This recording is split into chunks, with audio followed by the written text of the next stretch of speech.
Session. You may be seated. Before the jurors come back,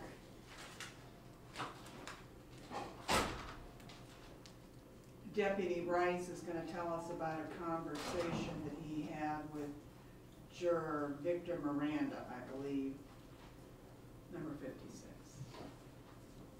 Do you know which one it is? I think he's fourth, right here.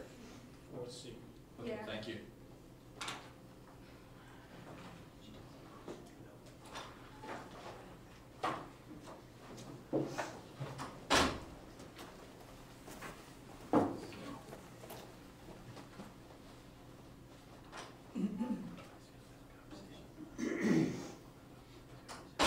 Again, folks, all cell phones, electronic devices should be off and put away. Unless you're required of that. Yes. Thank you. Thank you.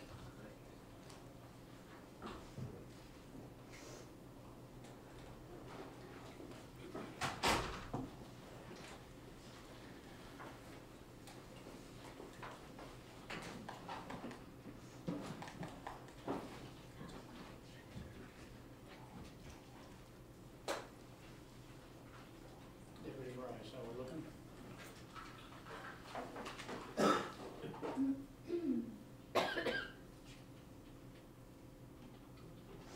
Four. They're en route to the jury suite, so. Okay.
Deputy Rice is sitting here.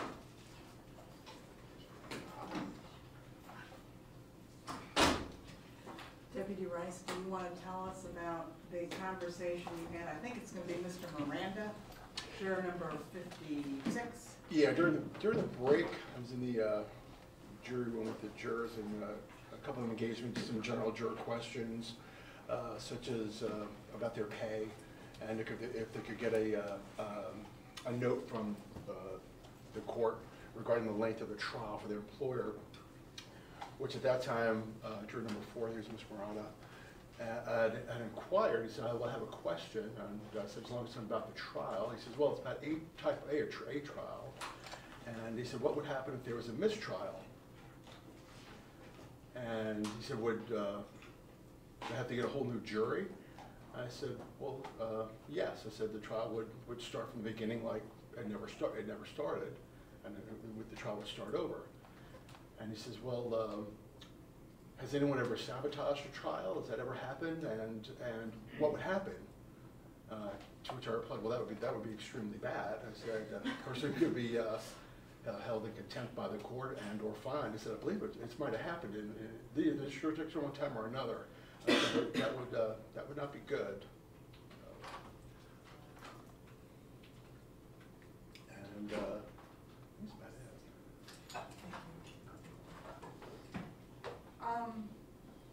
Tell them about the gun. Oh, and they said he's kind of an interesting guy. You know, was asking, if the court could provide him gum. He says, "Can we get some gum?" I was like, "Well, it's in the vending machine downstairs. I think they have a variety of flavors."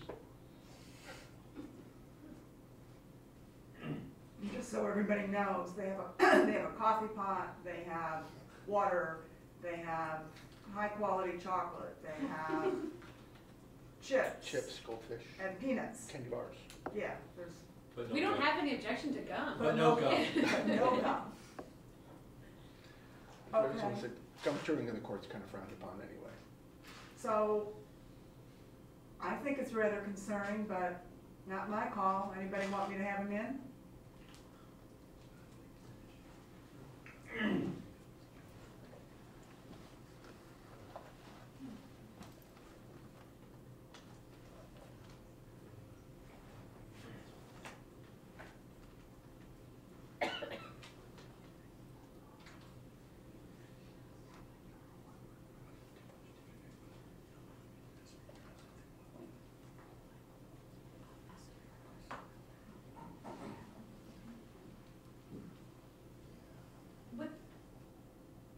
Would the court consider inquiring perhaps if there was something in particular that happened that made him ask that question?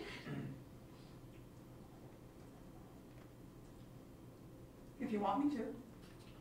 I think so, maybe, I mean, just, if he's just generally asking, it's weird, but I don't think there's any problem, but if, my concern is that he's asking because he heard something or saw something and doesn't know if he's supposed to say something. See something, say something. Do you want me to do anything or no? That's fine, Judge. Just ask him if there's a reason he said that. That's fine. Okay, so let's have Mr., I have it as Miranda, is it Miranda? Miranda, yeah, I think it's Miranda. Let's have him. Thank you.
Good, Mr. Miranda. Mr. Miranda, the deputies were indicating that you had a question, I guess a couple of questions. One about what would happen if the jurors couldn't come to decisions, and then what would happen if somebody sabotaged the trial? Yeah, like Was there, oh, go ahead, I'm sorry. What were you gonna like say? not a hung jury, but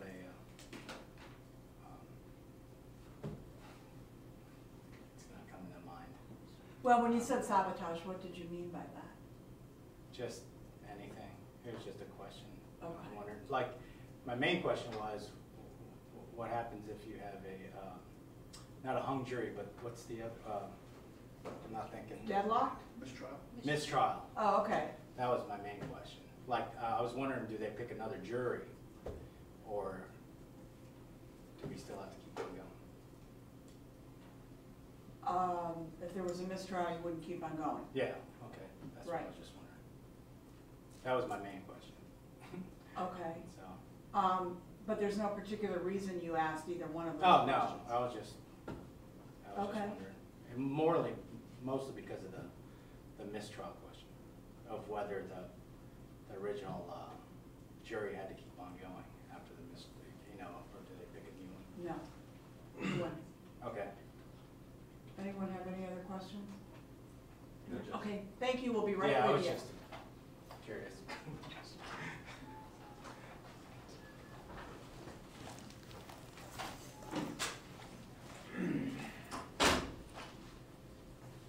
Outside the hearing, we can go from. Everybody ready? Yes, Judge.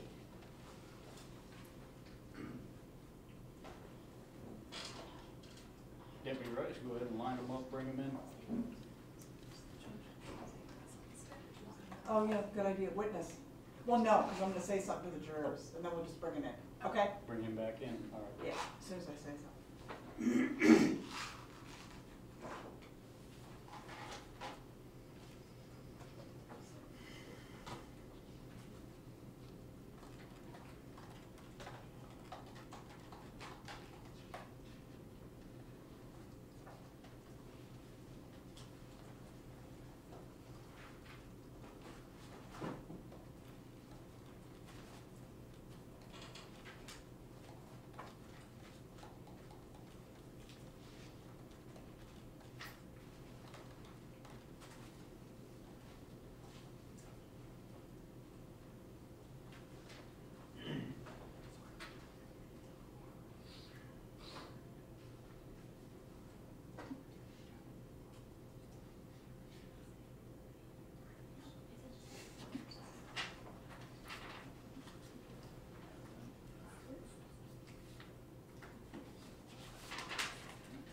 All the jurors have returned to end our seat.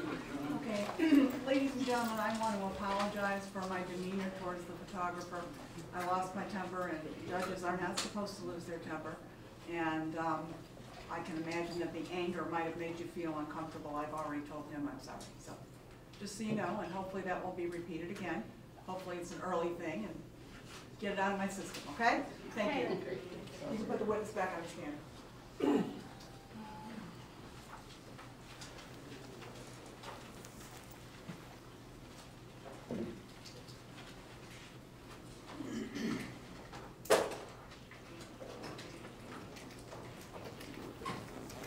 Mine, you're still under. Yes, sir.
Detective Huff, Yes, ma'am. is Terry still on the phone? She is.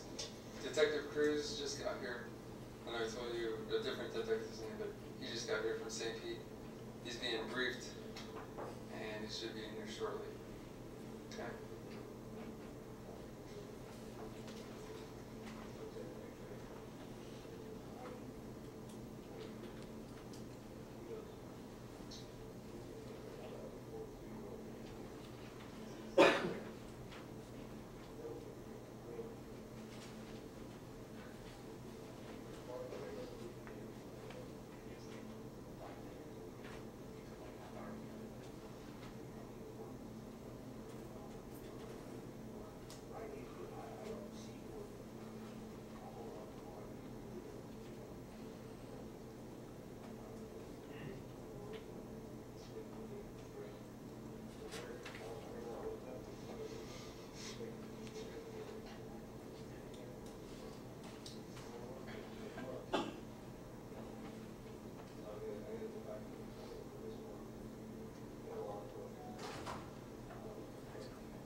After your involvement in this video was, what did you do?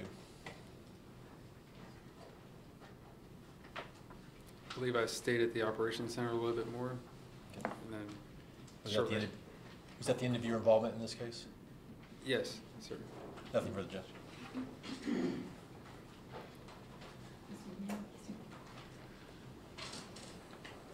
Good afternoon, Deputy Huff. Good afternoon. So, as we've just seen, you were really tasked in this case with sort of watching over, if you will, Mr. Jonchuck when he got to the station in Manatee County, right? Yes, ma'am. Okay. And as we saw, you're sort of in and out of the room during that process.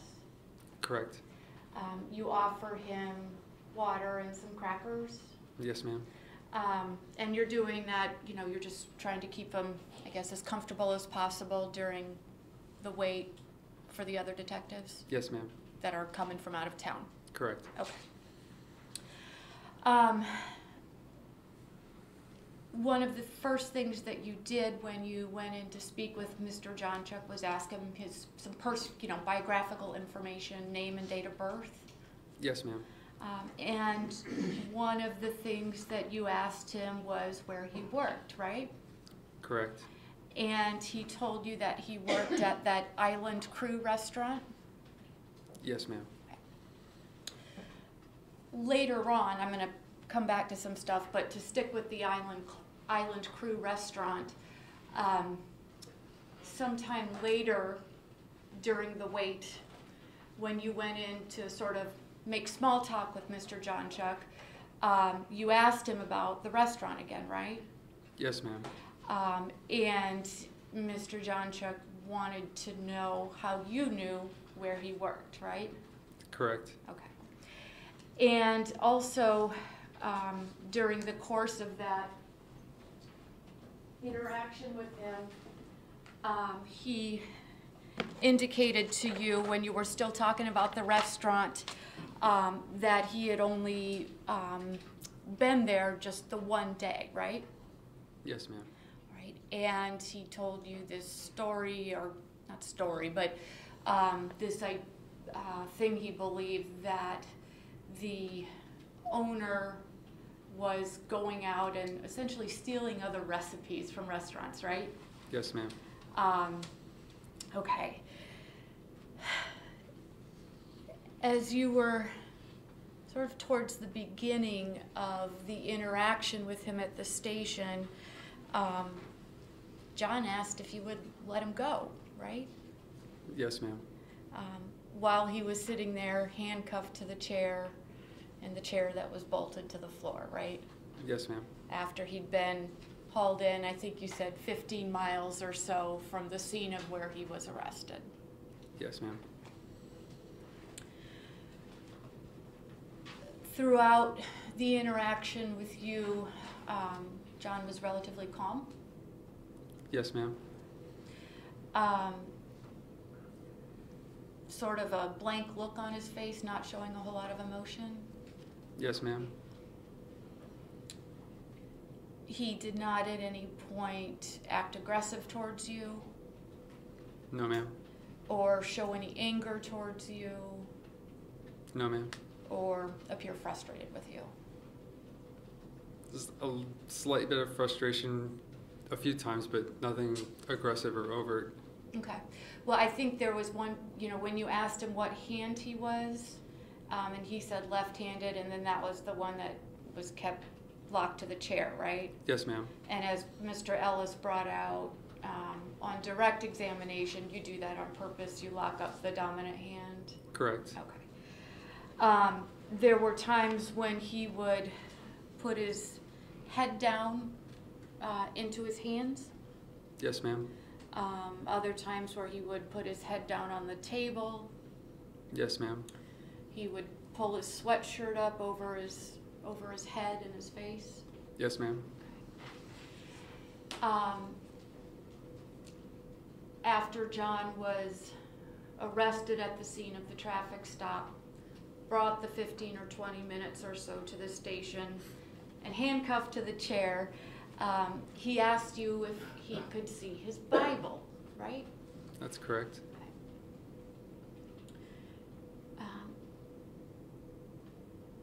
John asked you if Phoebe was okay. I think he used the word all right. I believe that's accurate. And then at one point, he went on to say to you that he wanted to tell you everything, right? Yes, ma'am. Okay, and you were still trying to get him to really wait to talk about everything until the St. Pete officers got there. Yes, ma'am. And you indicated that to him. Yes, ma'am. But he started telling you that he had felt different in the last few weeks. Yes, ma'am. And he told you about recently being at the church. Yes, ma'am. And that he had spoken with a man by the name of Father Bill. Yes, ma'am. And that Father Bill told him he wouldn't be ready this Easter, but he would be ready the next one. Correct. And John also said that in telling you about the conversation with Father Bill, that Father Bill had told him, John, that Pope Francis wasn't the real Pope, right? Yes, ma'am. And that he, meaning John, was in fact the real Pope. Yes, ma'am. Okay. And John also told you on at least one occasion that this whole thing that was going on was, he used the word conspiracy, right? Yes, ma'am. Okay. If I may have a moment, Your Honor.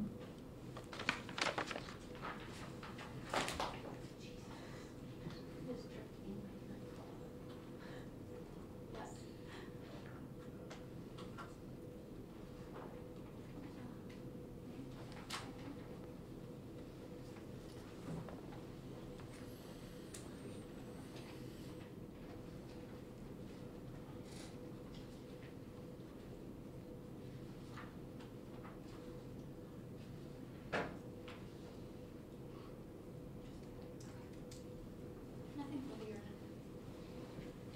Honor. Redirect.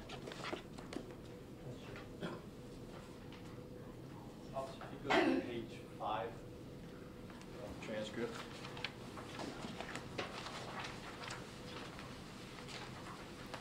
See that big paragraph at the top? Yes, sir. Okay.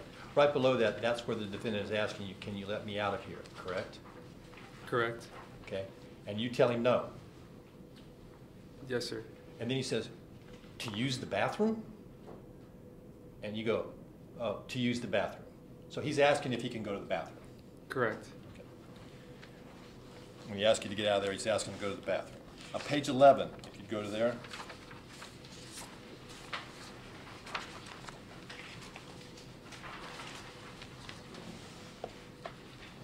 See where it says the first pause? Yes, sir. That's where he asks, is Phoebe okay? Yes, sir. Did you know who he was talking about at that point? No.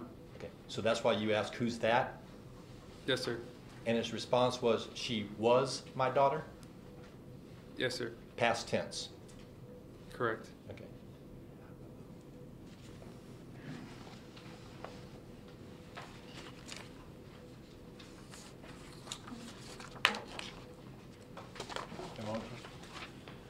Nothing further. Very briefly, perhaps? Sure. Going back to what Mr. Ellis just asked you, after John asked if he could be let out, then he asked about going to the bathroom, right? Yes, ma'am. And you all took him to the bathroom? We did. And we can see where he gets up and leaves the room for a couple minutes. Correct. So you take him into the bathroom. Was he able to use the bathroom? No, he indicated that he couldn't go. Okay. Nothing else, Your Honor.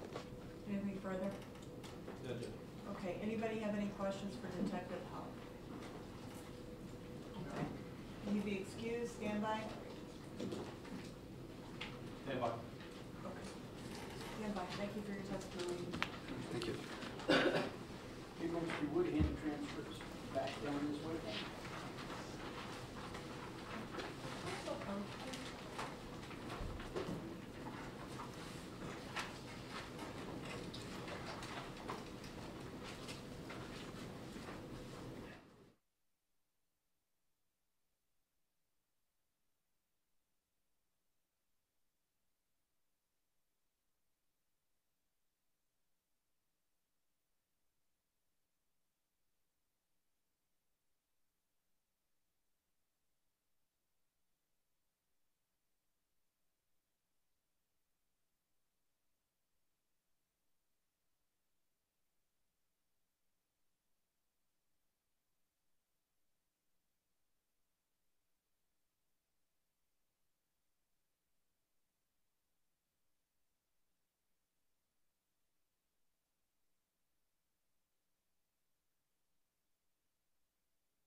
Your Honor, may the record reflect that all the transcripts have been collected? Yes.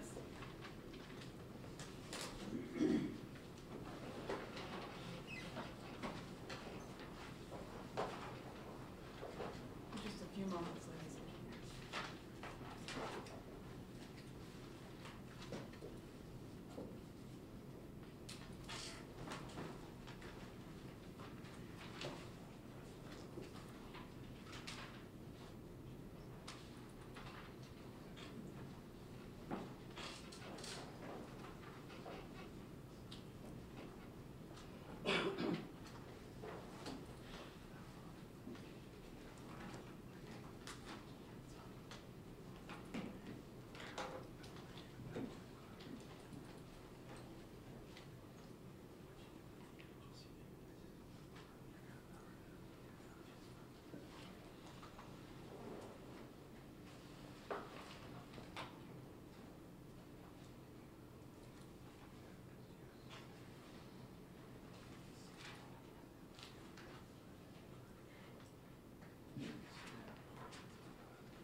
Yeah, we're ready, Judge, I'm sorry. I just realized that they were waiting on us, but saying that I think those are ready to go. Okay, you may call your next witness. Judge, I just need to call Officer Aaron Rizzo. He's taking someone out of order. He's flown in from out of state, so we're with Officer Aaron Rizzo.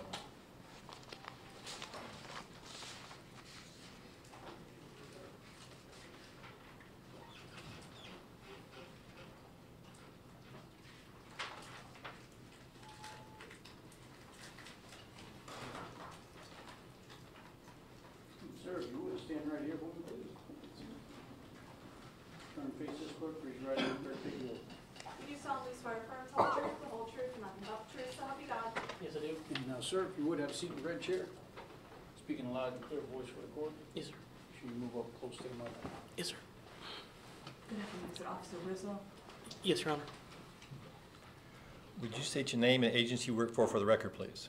Yes, sir. My name is Aaron, Aaron Rizzo, Rizzo, and I'm currently employed with the Portland Police Bureau in Portland, Oregon. And how long do you work for that department? 2.5 years. Do you have any prior law enforcement experience? Yes, I do. Where is that? I was a patrol deputy with the Hillsborough County Sheriff's Office. And how long did you work with the Hillsborough County Sheriff's Department? 6.5 years. Okay. On January 7th, 2015, were you working with the Hillsborough County Sheriff's Office? Yes, sir, I was. And on that day, did you have an opportunity to come in contact with the defendant in this case, John Jonchuck? Yes, sir, I did. Where did you come in contact with him? The St. Paul Catholic Church on Dale Mabry. Okay. And were you a CIT deputy at that time? Yes, sir, I was. What does that mean? I was a crisis intervention trained deputy. I had additional training to respond to mental health calls for service. Okay. Were you on the negotiating team? Yes, sir, I was. What does that mean? I was a member of the Hillsborough County Sheriff's Office crisis negotiation team. Went to additional training and responded to call-outs for far more serious circumstances for barricaded subjects or people with firearms. Do you have that same kind of employment now in Portland? Yes, sir, I do. You said you had some extra training for that. What kind of training did you have? I've been to 2 different 40-hour crisis intervention classes, one with Hillsborough County Sheriff's Office, and then just 6 months ago, again with the Portland Police Bureau. I've been to the Level 1 Basic Hostage Negotiator School, and I've been to the Advanced Hostage Negotiating School, which are both 40-hour classes each. Okay. As part of your duties, do you deal with people in the state of Florida that's known as a Baker Act? Yes, sir, I do. What is a Baker Act? Baker Act is when we determine that someone is a danger to themselves or others, and we place them on a civil hold. As a law enforcement officer, doctors can also do it, and they're transported to either a mental health facility or a hospital. Okay. Prior to seeing the defendant... Sorry to interrupt, can you approach, please?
want to discuss further?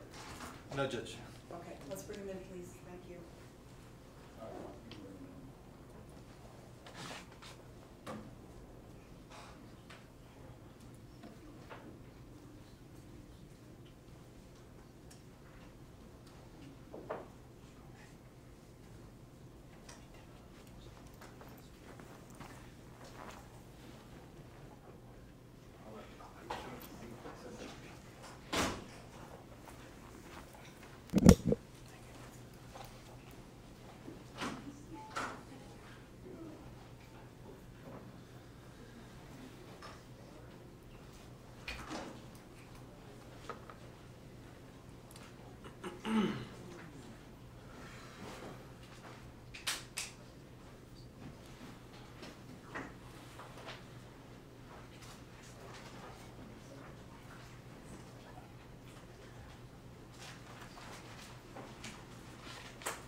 Jury's in a jury box and seated, Your Honor. And being as patient as you are.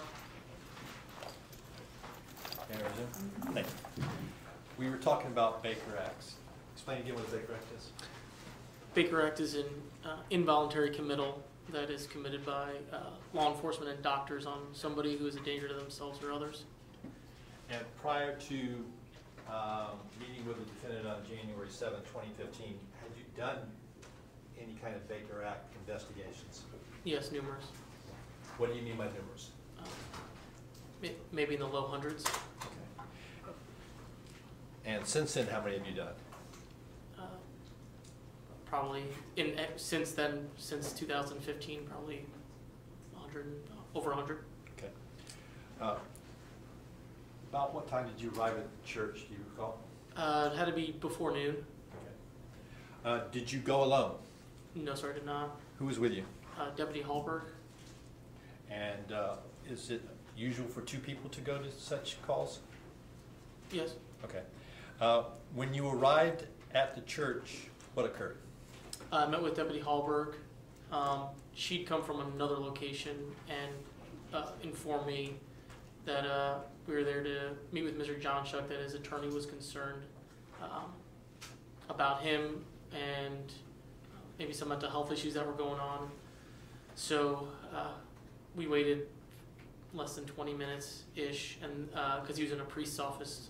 Okay, so he was talking to a priest? Yes, sir. And where did you wait? In like the atrium area, or office area of the church. Had it been communicated to the priest that you were there, or do you know? I do not know. After the 20 minutes, what occurred? Mr. Jonchuck exited the priest office where we were waiting, and we met with him. Okay. And was he clean shaven? Yes, sir. Was he? Well, how's he dressed? He's wearing like a black long sleeve shirt and like a pair of pajama pants. Okay. Was his daughter Phoebe with him at that time? No, sir. Were you aware that his daughter was there at the church? Yes, I was. Where were you aware that she was? With some church workers and like probably like a daycare area of the church. But prior to seeing him, you had not seen her? No, sir. Did you have an opportunity to speak with him?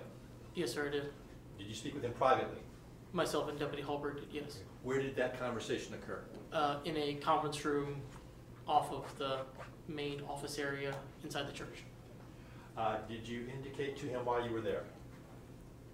That we were just there to check on him and then conducted some questions. Okay. Go through that conversation that you had with the defendant in that room. There because he made some interesting statements to his lawyer that he had a Swedish Bible with him and she wanted to read it to him. So I could kind of go through my mental health checklist on some of the things I'm looking for. Which are what? So I'll always kind of start off with, do you feel like hurting yourself or anyone else? Did you ask him that? Yes, I did. And his response was? No, he did not. Okay. What else was on that checklist? So I'd like to ask some questions like, are you hearing things that you don't think are there, or seeing things that aren't there? What was his response to those questions? No, he did not. Okay, so he was having no delusions or hallucinations that he told you? He told me he was not. All right. Go ahead. Once he said no to those questions, the line of questioning is pretty limited from there. I can only go off the feedback they give me. Did he mention that he had any kind of mental illness?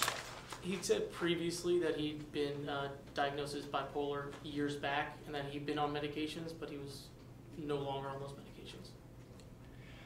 Was he calm? Very calm. Coherent? Yes, sir. Responsive to questions? Yes, sir. Okay. What other conversation did you have with him? Just going through a little bit of that past history, and where he was and why he was at the church. And what did he tell you? That he'd going to become a member. Okay. How long was this conversation that you and the other officer had with him? Approximately 20 minutes. Approximately 20 minutes. 20 minutes, okay. And at the end of that conversation, what occurred? I found that there was no legal reason for a Baker Act, and he was free to leave. Okay. Did you speak with the priest at all? Briefly, for about 5 minutes. Was that before or after you allowed him to be released? After. Okay. Anything about that conversation with the priest that changed your view of what you were doing? No, sir. Did you have an opportunity to see his daughter Phoebe that day? Very briefly. Okay. Tell us about that. They were walking out the front doors of the church. I saw them hand in hand. She appeared happy and waving, and they walked out the front doors of the church. And how was she dressed? Do you recall? No, I do not. Okay. And you felt comfortable letting him leave with her? Yes, sir, I did. And was that the end of your contact with the defendant in this case? Yes, sir, it was. And a moment, Judge.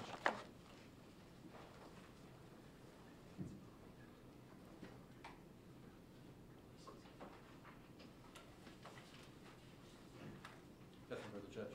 Cross.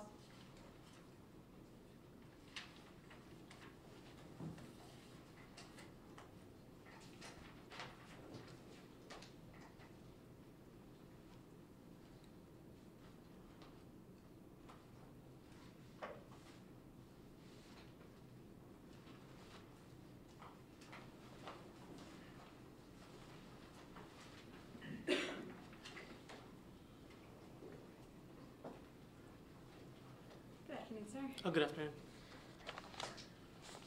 All right, so now, prior to you responding to St. Paul's, you do not go to Family First Law Office, right? No, ma'am, I do not. There's another deputy that responds out there, correct? Yes, ma'am. She did not have the same training that you had at the time, correct? I believe she is a CIT deputy as well. At the time? At the time, I believe so. Okay. And you go straight to the church, right? Yes, ma'am. You get to the church about 11:28, correct? Yes, ma'am. And you wait 20 minutes, right? Yes, ma'am. And by 12:02, you're inputting the contact information and closing out your call, correct? Yes, ma'am. So during that time, you made contact with Mr. Jonchuck, right? Yes, ma'am. He's dressed in his pajamas, correct? Yes, ma'am. And he's calm, right? Yes, ma'am. He's cooperative. Yes, ma'am. And you told him you had been sent by his family law attorney? No, ma'am. You questioned him about being at his attorney's office, right? I believe so, yes. And he tells you, I'm fine, basically. Yes, ma'am. You ask him if he is diagnosed with any mental illness, right? Yes, ma'am. He tells you, I used to be bipolar, basically, right? Yes, ma'am. That he's not bipolar anymore, right? That is what he said, yes, ma'am. And he tells you that he used to be on 37 different medications. Yes, ma'am. But when he tells you he's not bipolar, you take that at face value, right? That's just what he told me, yes. And as far as any other, you're there for the sole purpose of, is somebody in crisis at this moment, right? Yes, ma'am. So at that moment, are they in a danger to themselves or somebody else, correct? Yes, ma'am. Fair to say, for the most part, you're going to rely on what that person tells you to make that determination. Yes, ma'am. In fact, fair to say, you don't know that you've ever Baker-acted somebody who told you, I don't want to hurt myself, correct? Yes, ma'am. So, as far as looking into big picture mental illness, that is not your job, right? No, ma'am. Fair to say you are not a doctor, correct? I'm not, no. I think last time we spoke, you indicated you're about 8 years away from diagnosing somebody, right? Yes, ma'am. And that was 2.5 years after January of 15, right? I'm not a doctor, no. Okay.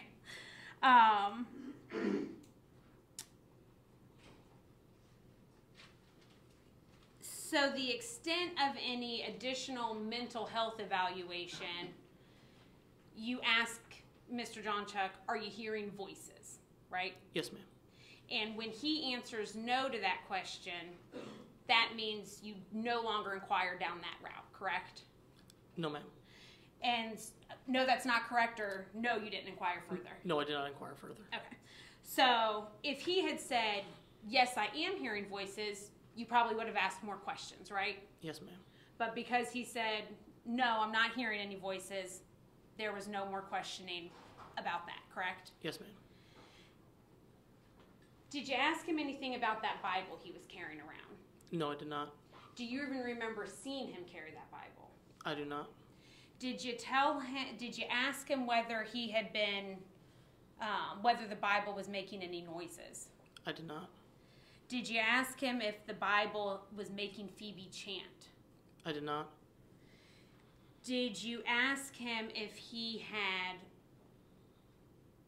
was insisting or believed his attorney to be God? I did not. And in fact, when you initially started talking to him, you asked him about going to his attorney's office, right? Yes. And he explained that there was an ongoing custody issue, correct? Yes, ma'am. But he also told you that he'd gotten a new Bible and went to the attorney's office to have her read it to him, correct? Yes, ma'am. And because she couldn't read it to him, that was the reason he had gone to St. Paul's, correct? Yes, ma'am. And he told you that God had spoken to him, right? Yes, ma'am. And that he had given him a newfound clarity in his life, correct? Yes, ma'am.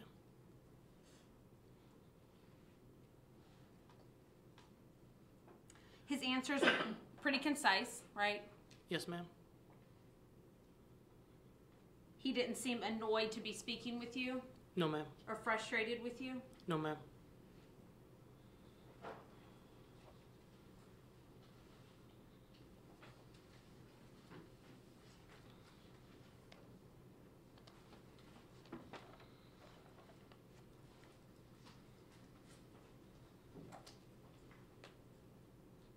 May I have one moment, Judge?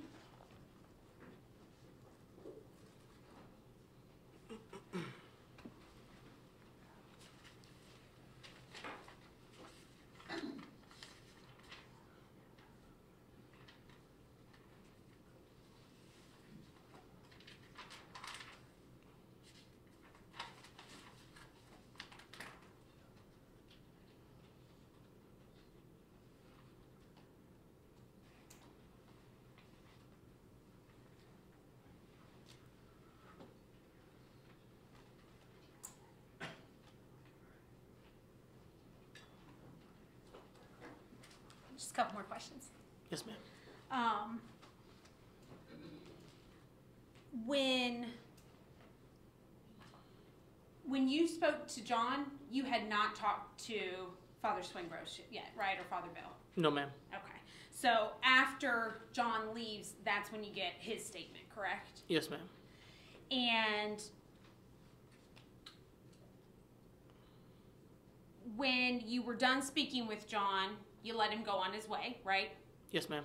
And at that point, you saw Phoebe and John together, correct? Yes, ma'am. And Phoebe appeared happy, correct? Yes, ma'am. And she was smiling. Yes, ma'am. They left hand in hand. Yes, ma'am. And you had no concerns about him driving a vehicle. No, ma'am. He did not appear to be under the influence of any drugs or alcohol, correct? No, ma'am. I have nothing further. Anything further? No, Judge. Okay. Can Officer Rizzo be excused? Yes, Judge. Defense? He's flying back. I mean, you're available by phone if for some reason something came up. Yes, ma'am. We'd ask that he just stay on standby by phone if You're all right with necessary. that? That's fine. Okay. Thank you for your testimony, Officer Rizzo. Thank you, Your Honor. Someone has your number? Yes, ma'am.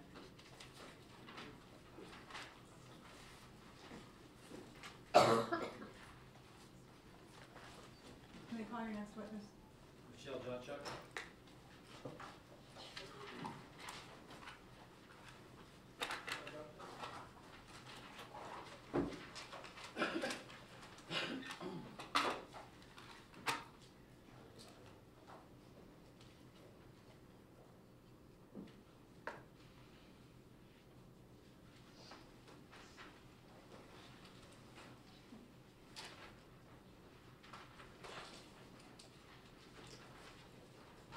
Ma'am, can you step over here for me, please? Stand right here, face this straight, raise your right hand and try to take the oath. You do solemnly swear affirm to tell the truth, the whole truth, and nothing but the truth, so help you God. Yes, I do. All right, ma'am. And afterwards, over here, have a seat in the red chair. Speaking a loud and clear voice for the court. Make sure you move up close to the mic. Good afternoon, Ms. Johnson. Good afternoon. Would you state your name, age, and occupation for the record, please? Michelle Lynn Jonchuck, 56, unemployed right now. Do you know the defendant in this case, John Jonchuck Jr.? Yes, I do. He's How? my son. Okay. Do you know the victim in this case, Phoebe Jonchuck? Yes, she How? was my granddaughter, my princess angel. Okay. Your what did you say? She was my granddaughter, my princess angel. Can I approach you, please? Defense counsel with Mark State's exhibit number 14.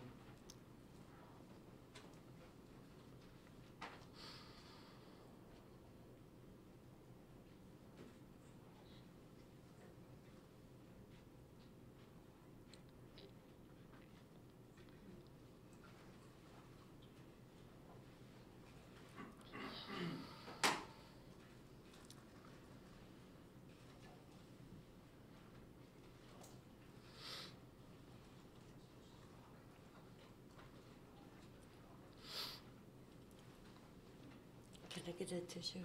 Absolutely, ma'am. Oh, I think it's the last one, I think.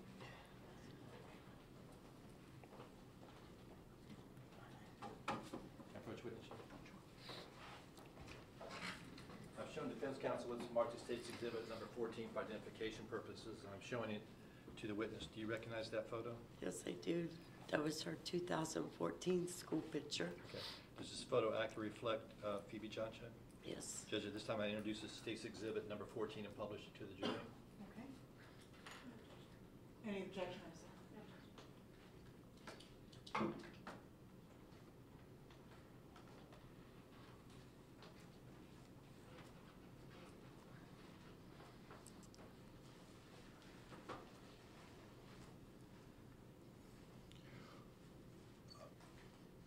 Who is the mother of Phoebe? Michelle Nicole Kerr. Okay.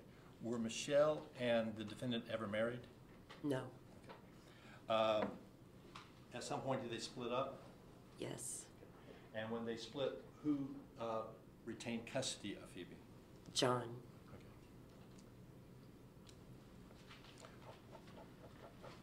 What kind of car did he drive? A white PT Cruiser.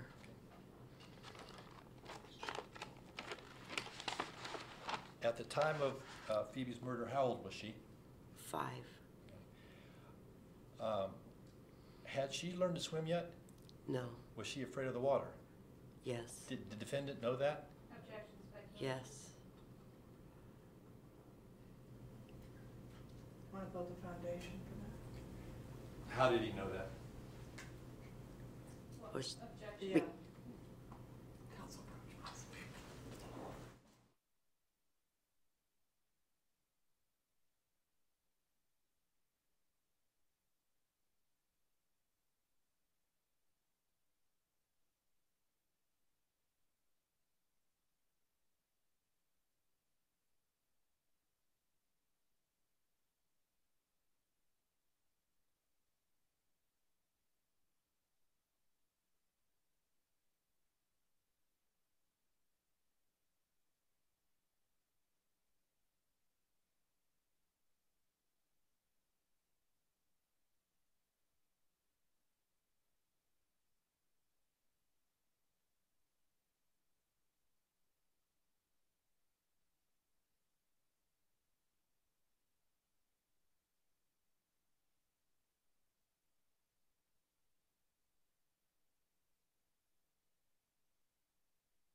Do a matter, be really quick outside your phone, okay? All right, folks, we're getting a routine now. Notepads down.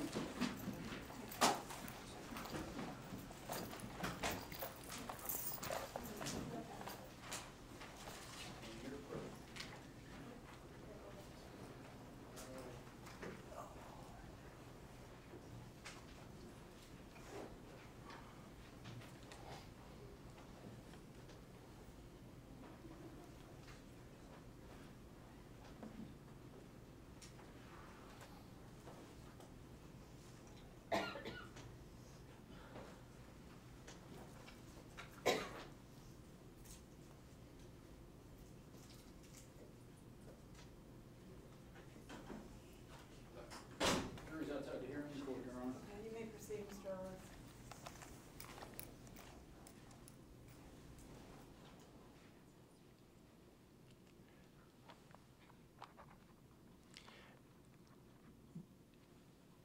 How did the defendant, Mr. Jonchuck, know that his daughter could not swim? because she had to wear arm, the little things that go on Floaties? arms and yeah. Okay. And was he present when that had occurred? Yeah, he had taken her swimming before, yes.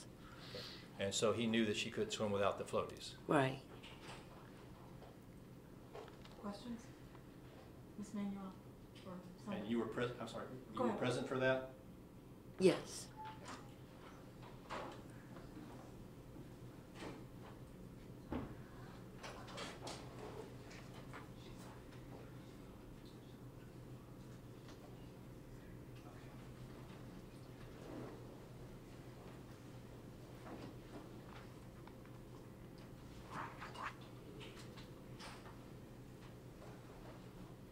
You indicated that you had previously been swimming with Phoebe and John, and she was wearing floaties? Mm-hmm. When was that?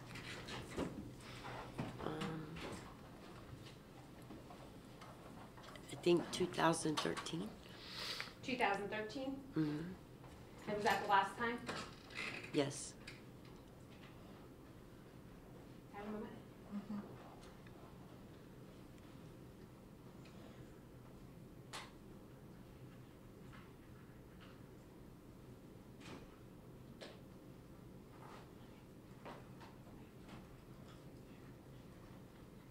I don't have anything else, Judge. Okay, Counsel, oh, I'm sorry, go ahead. Based on those questions, can I ask them? Sure. Had you had custody of Phoebe on and off just prior to her death? I didn't actually have custody. I had a power of attorney. I'm sorry, I didn't mean custody. Did you care or watch over her? Have her? Oh, yes, I did. Okay.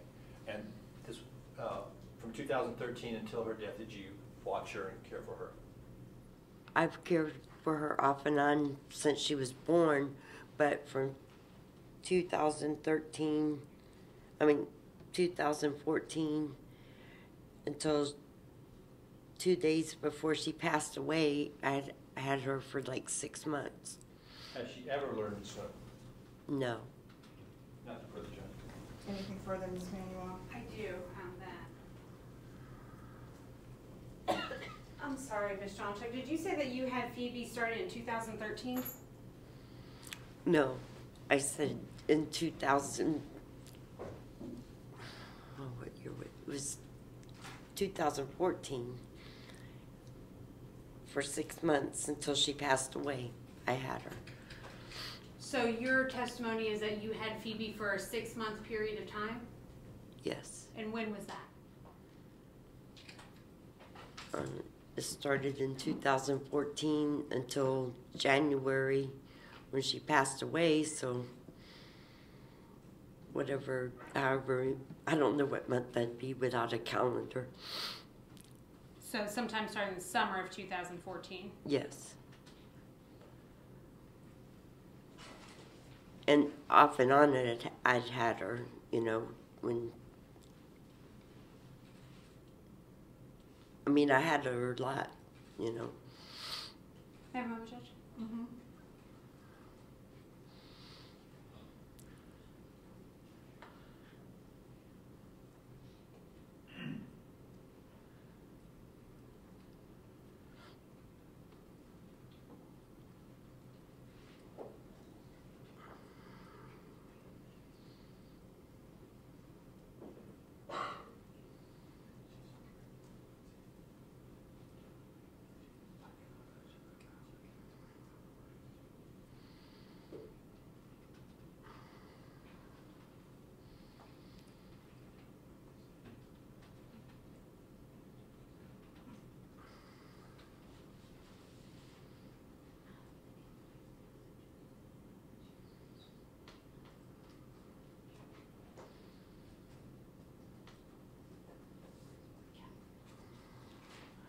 Nothing further, Judge.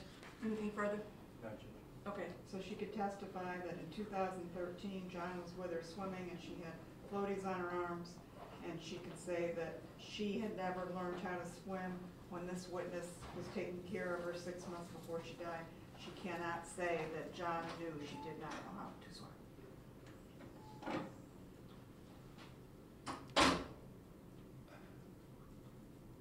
He knew she didn't know how to swim in 2013. She hadn't learned since then. That's not what she said. She said John was there, she was wearing floaties, and she would have been how old? I don't know. When was she born? 2009. Okay, so she's 4 years old and she's wearing floaties. That doesn't necessarily mean someone doesn't know how to swim. And there's no testimony from her that I'm hearing as to that. So no. But those two things, sure, you can argue the logical inference from them, if there is one. But she knew Phoebe didn't know how to swim. But there's no foundation for that John knew.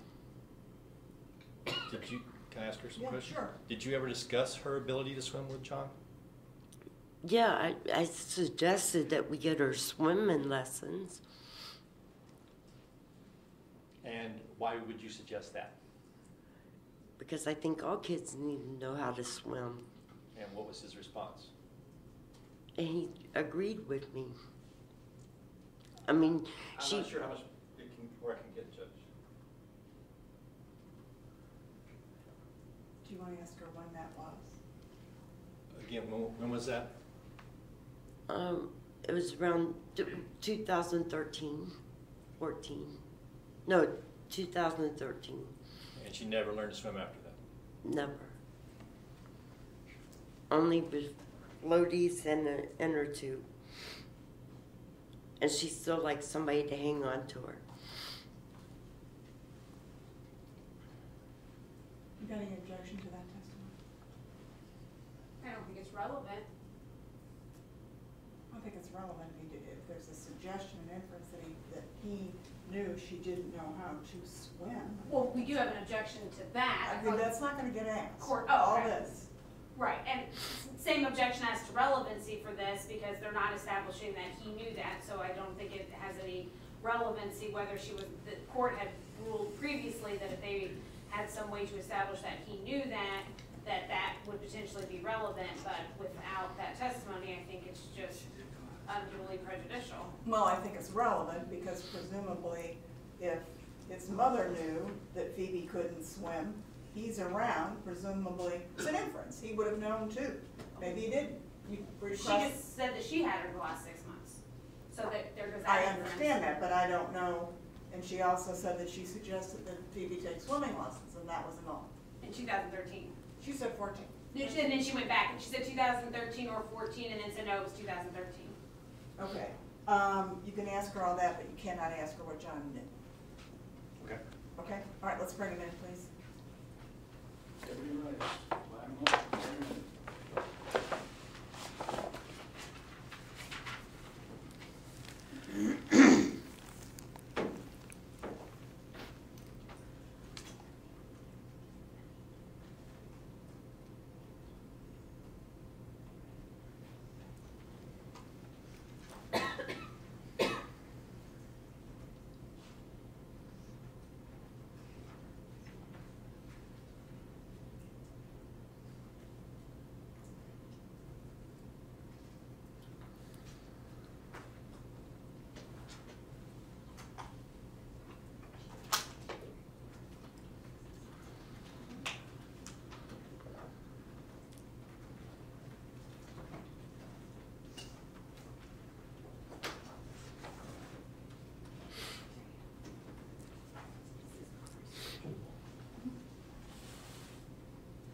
Do you want a cup of water? Please. We'll get for it. This thing dumps the whole thing. Oh, okay.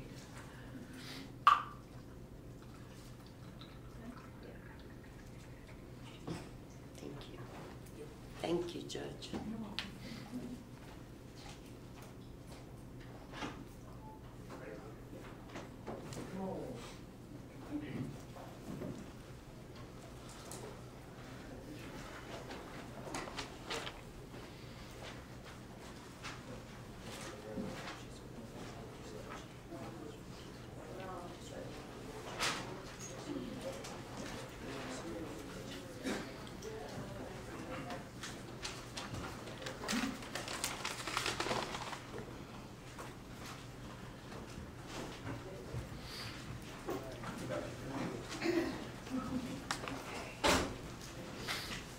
Jury's in the jury box and seated, John. In 2013, did you have a conversation with the defendant regarding swim lessons for Phoebe? Yes. What was that conversation? Just because she liked to go swimming and everything, but she wanted you to hold her, and she wouldn't go without floaties or anything. So did you recommend swimming lessons for her? Yes. You said in 2013, you said that she went swimming with floaties. Was the defendant present for such a time? Yes. Okay. And she needed floaties and someone to hold her?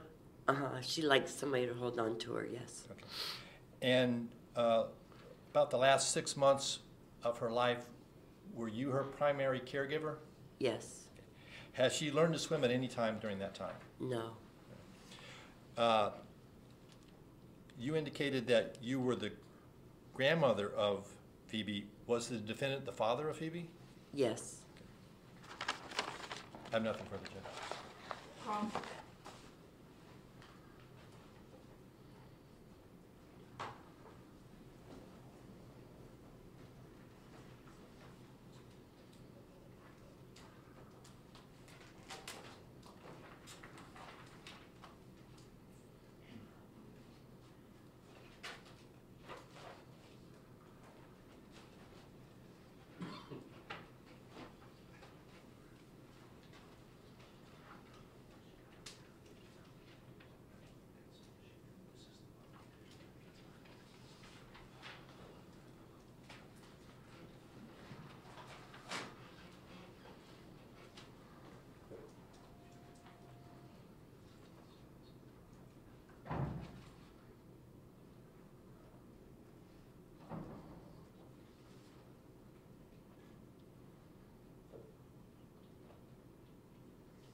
Just to reaffirm, Ms. Jonchuck, your Yes. testimony is that Phoebe was living with you the last 6 months of her life?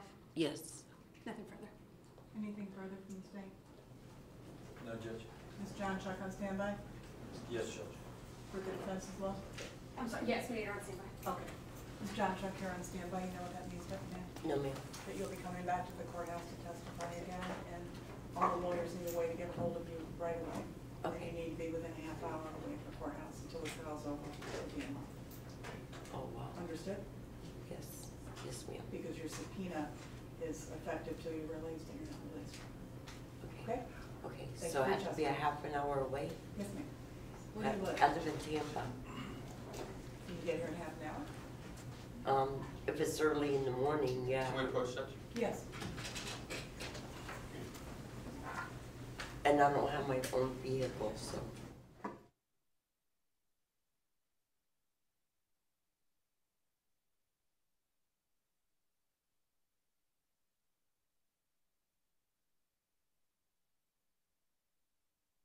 Thank you.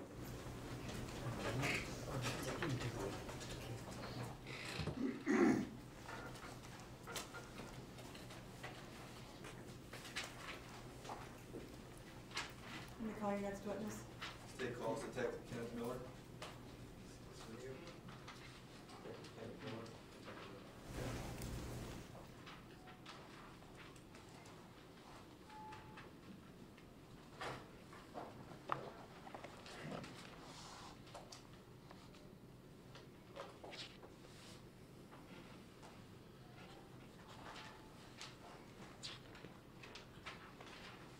All right, sir, if you would, stand right here from the please, face this clerk, raise your right hand, clerk, take your oath. Do you solemnly swear affirm to tell the truth, the whole truth, and nothing but the truth, so help you God? I do. And now, sir, if you would have a seat in the red chair, speak in a loud and clear voice for the court. Thank you. You move up close to that. Yep. Good afternoon, Detective Miller. Thank you, Your Honor. Please state your full name for the record. It's Sergeant Kenny Miller, M-I-L-L-E-R. What is your occupation? I'm currently a sergeant in patrol day shift at the city of St. Petersburg, Florida. And how long have you been a police officer? Currently 18 years now. Can you briefly describe to the jury your training and experience in your 18 years as a police officer? Sure, I started off with a 5-month police academy like anybody, any other officer. I then been to various schools for interviews, cell phone, DNA, related to homicide cases. What was your assignment back in 2015? I was in a homicide, which is now a major case now.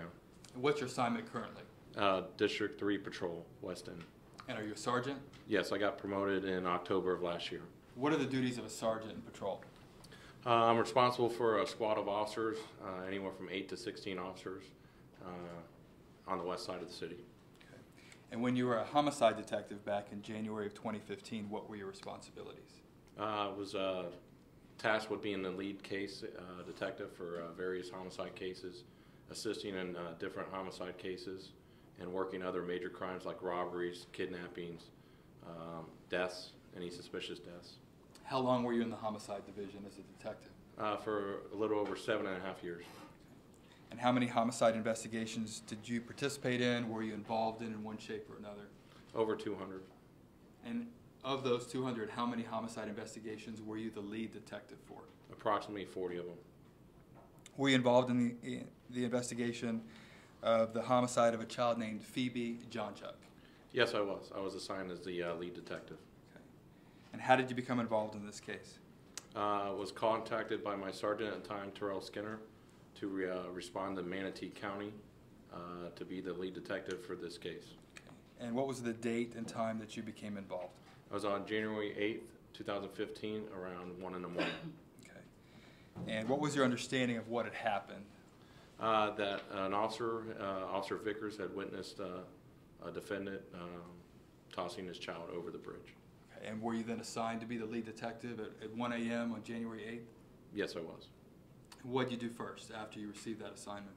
I responded to the station to pick up my partner, Detective Troy Harper at the time, and responded to the top of the Dick Misener Bridge. And is the Dick Misener Bridge in St. Petersburg? Yes, it is. Is it in Pinellas County? Yes, it is. What did you observe when you first arrived at the bridge? When I got to the bridge, I spoke to, they had the whole entire 275 blocked off north and south. I spoke to Sergeant Jones there at the scene. I saw numerous officers along the sides of the bridges. I know there were officers along the water's edge to the east and west of the bridge. I saw that the Pinellas County helicopter, they call it the Eagle, was flying around in circles east of the bridge, looking in the water with their spotlight. And I could see at least 2 boats out there searching the waters to the east of the bridge. Approximately how many officers were there at that time when you arrived? At least 20 that I could see, but I knew there was more. Okay. About what time did you arrive at the bridge? It would have been around about 1:20-ish. Okay. Was the Coast Guard involved as well? Yes, they were. And was Eckerd College involved? Yes, they were. And how were they involved? They have Eckerd College has a rescue team. Since they're right there, their campus is right there. They have a boat, and I think they're volunteers, students from Eckerd College that assist us with those kinds of operations. Okay. Did they have boats in the water as well? Yes, they did. Okay. And what were the officers doing along the banks of the bridge, the land portion, north and south? Trying to see if they could see the child that had been thrown over. Was a child found? Yes, she was. What time? 1:31 a.m. in the morning. And where was she found? She was found south and east about 0.42 miles from the Dick Misener Bridge in the water. And where were you when the child was located? I was on the top of the bridge of the Dick Misener Bridge. And when you received word that she had been found, what did you do next? I then responded down to Maximo Marina, which is the closest marina to the bridge, so I could see and start delegating work down there by the marina. Okay. And what did you observe when you arrived at the marina? The boats were coming in, and I saw Phoebe come off one of the rescue boats, and they were performing CPR on her. And who was performing CPR? A lot of people. They were taking turns. It takes a lot of people to do that. All right. So it was a ton of people. And where was Officer Vickers? He was nearby. He was on one of the boats. And did you try and look at the child before she was transported away from the scene? Yes, I did. Why is that? I wanted to see if there was any visible injuries, anything I can note. her condition, anything I would need to for my investigation that I can get right away as they were working on her, doing life-saving measures. Okay. Was it easy to get a good look at her while they're doing life-saving measures? Or? No, not at all, because they were moving. You know, there's somebody with a bag. They're doing their life-saving measures. All right. And did they ever stop in your presence? No, they kept working on her. And what did Phoebe look like when you observed her? She obviously was wet. She had what looked like pajamas on, and she looked very pale. Did you observe any signs of life when you saw her? No, I did not. Did it appear that she was breathing at all? No, it did not. And she's female, correct? Yes. White female? Yes. Approximately how old did she appear to you? To me, 4 to 5 years old. And what was the color of her hair? It was dirty blonde. Okay. Did you see any visible injury on her? Not at that time, no. Was she clothed or not? She was clothed. Okay. And was this child later identified as Phoebe Jonchuck? Yes, she was. What were the weather conditions outside while you were at the marina and on the bridge? When I was on top of the bridge, it was extremely windy. The wind was coming from the west to east. It was approximately 42 degrees outside. Very, very cold night. How about the water? What was the water temperature? The water was 70 to 72 degrees, depending on where you're at in the bay. Okay. And can you describe the winds? The winds were howling. I don't remember the exact mileage, but they were definitely howling that night. Okay. And where was Officer Vickers taken after he had arrived off the fire department boat? He was taken to the our headquarters downtown. Is that standard procedure for a situation like this? Yes, to kind of get him, get him debriefed and get him to a safe place. Okay. At some point, did you and your partner, Detective Harper, separate? Yeah, we separated at the marina. I tasked him with going to the station to start interviewing the officers that were part of the arrest team to try to start gathering facts as quick as possible. All right. And where did you go? What did you do next? I went to the Manatee County Sheriff's Department. Okay. And what time did you arrive there? Approximately about 2:31 a.m. And by that time, had the defendant already been taken into custody? Yes, he had. And did you meet with the defendant? Yes, I did. Where did you meet with him? Second floor of the Manatee County Sheriff's Office. I believe was their detective room. Okay. And was anyone with you? Yes, Detective Danny Cruz met me there. All right. And were your interactions with the defendant captured on video in that interview room? Yes, audio, video.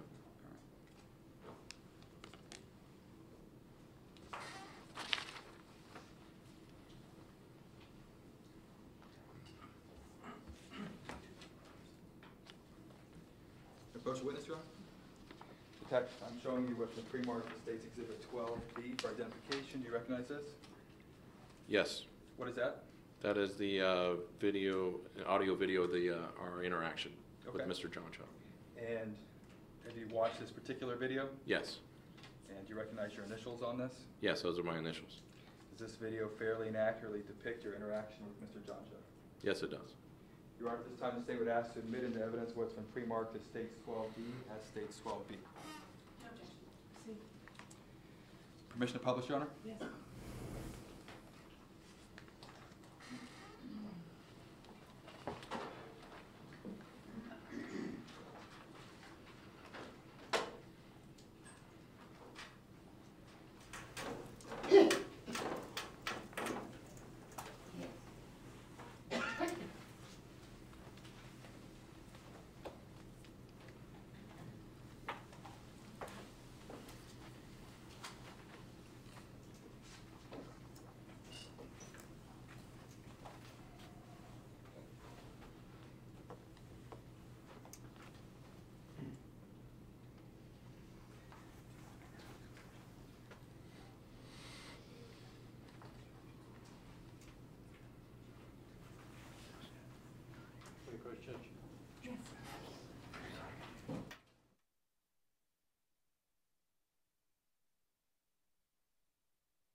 approach the witness, Your Honor?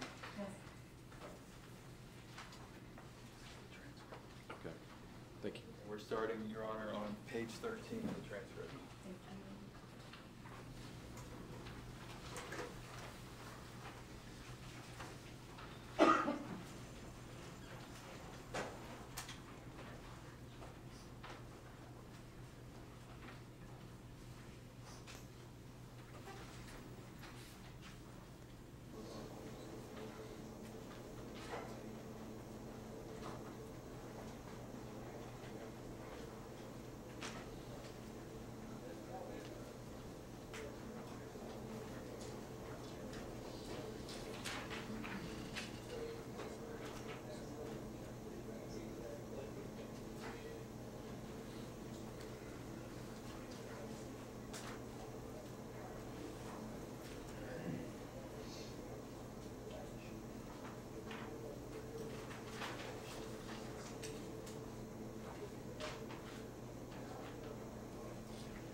Where's the detective that's supposed to be speaking with me? What's that, John? Where's the detective that's supposed to be speaking with me? He's getting information. He'll be right here, okay? Okay, you were in the car when Terry was talking about Michael, so where did that come from? You were standing right next to the car. Well, that's what you were saying at first. You were saying something about Michael. I didn't say anything about Michael. She asked about if I had a child with me or whatever. Yeah, okay. Well, I didn't hear that part. I couldn't hear you guys on that part, okay? Oh, what you want? I just want to go to bed. I don't want to talk to anybody. They'll be right with you.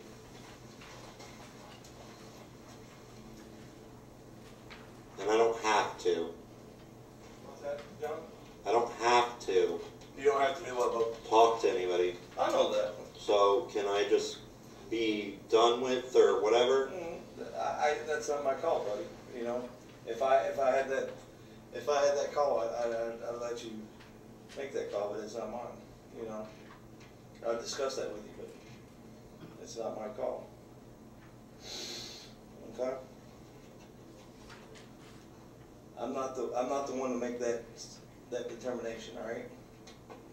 If we're done. So, but I will get with them and I will get somebody over to talk to you as soon as possible. Okay. Deal? Yes. Okay. Is there anything else you need? You good? Yeah.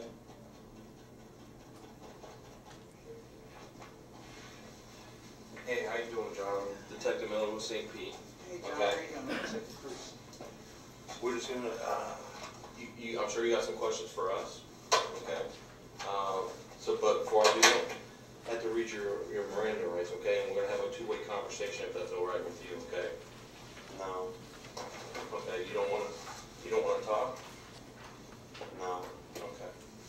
Well, can I just read this form to you, and then you can decide after we're done with this form? No. Okay.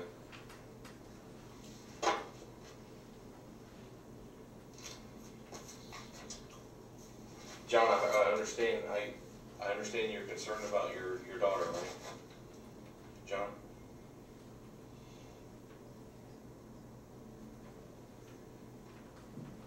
John?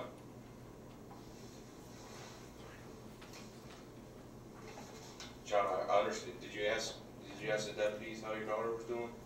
Yes, I did. Okay. Do you want to have a two-way conversation about that? Yes. Okay.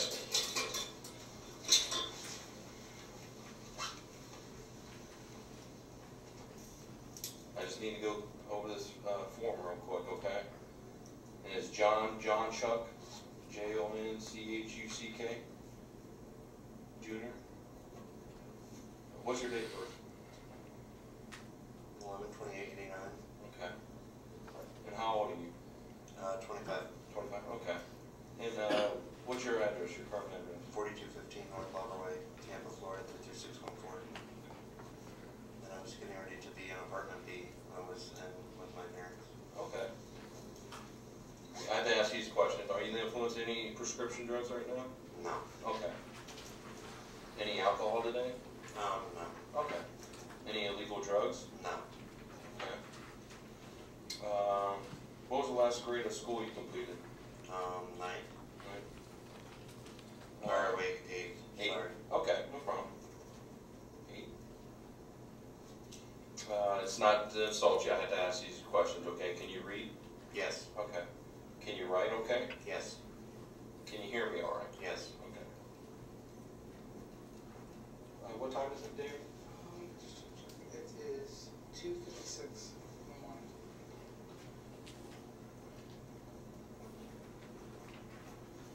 I'm Detective Miller, okay? Do you understand that you have the right to remain silent?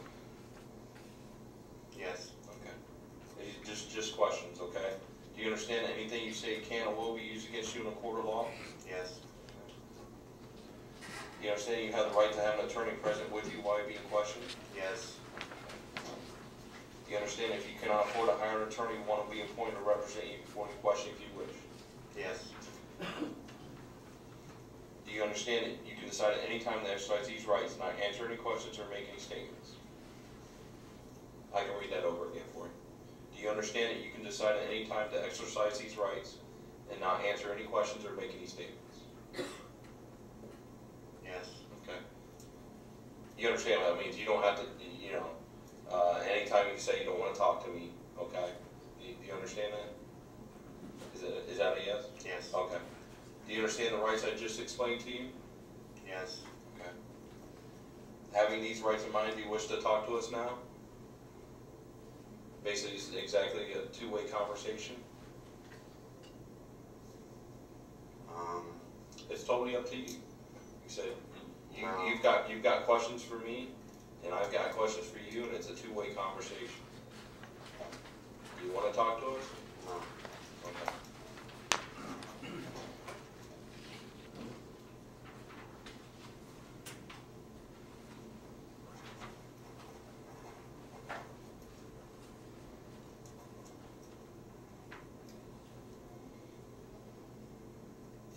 Can you just sign there that I read those rights to you, okay, where the X is?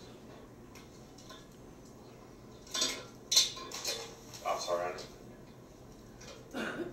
Just do the best. Yeah, just do the best you can anyway. We understand.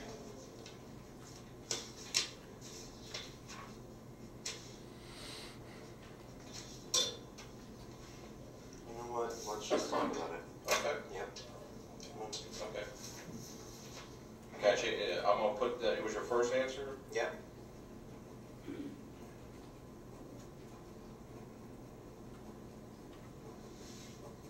Can you just sign your name there, right there, where the X is? That's what you told me, right? Oh yeah, that's what you have to write. Yeah, I'm sorry.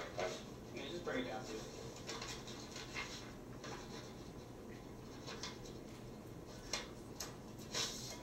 Thank you, man. And you understand, like, all the rights I just went over, right? Yes. Okay. Go ahead, let's talk about it. Okay. And what you want to say. Well, okay, this has been going on for about a couple days.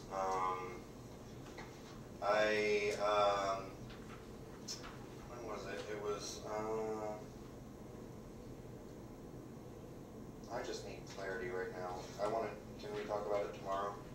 Well, trying to get through everything tonight, and then, and just trying to get you, what happened tonight, and what you want to get off your chest now. Okay, well, today I went to the Catholic.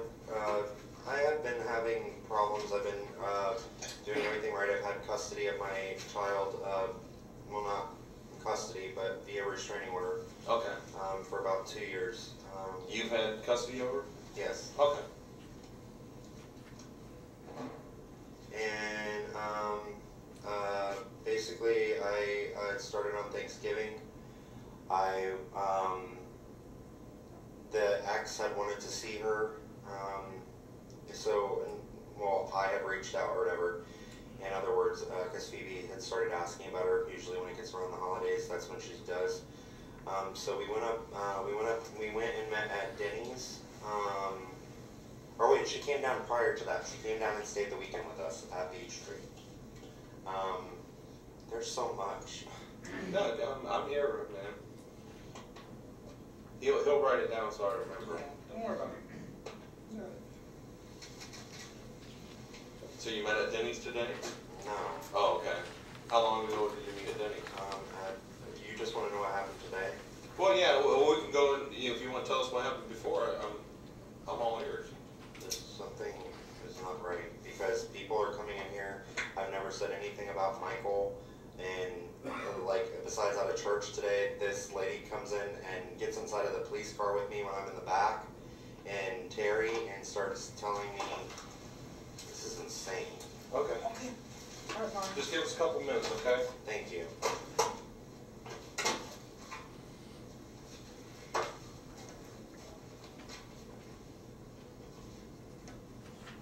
Being manipulated. That's what's going on. Conspiracy, conspiracy, conspiracy.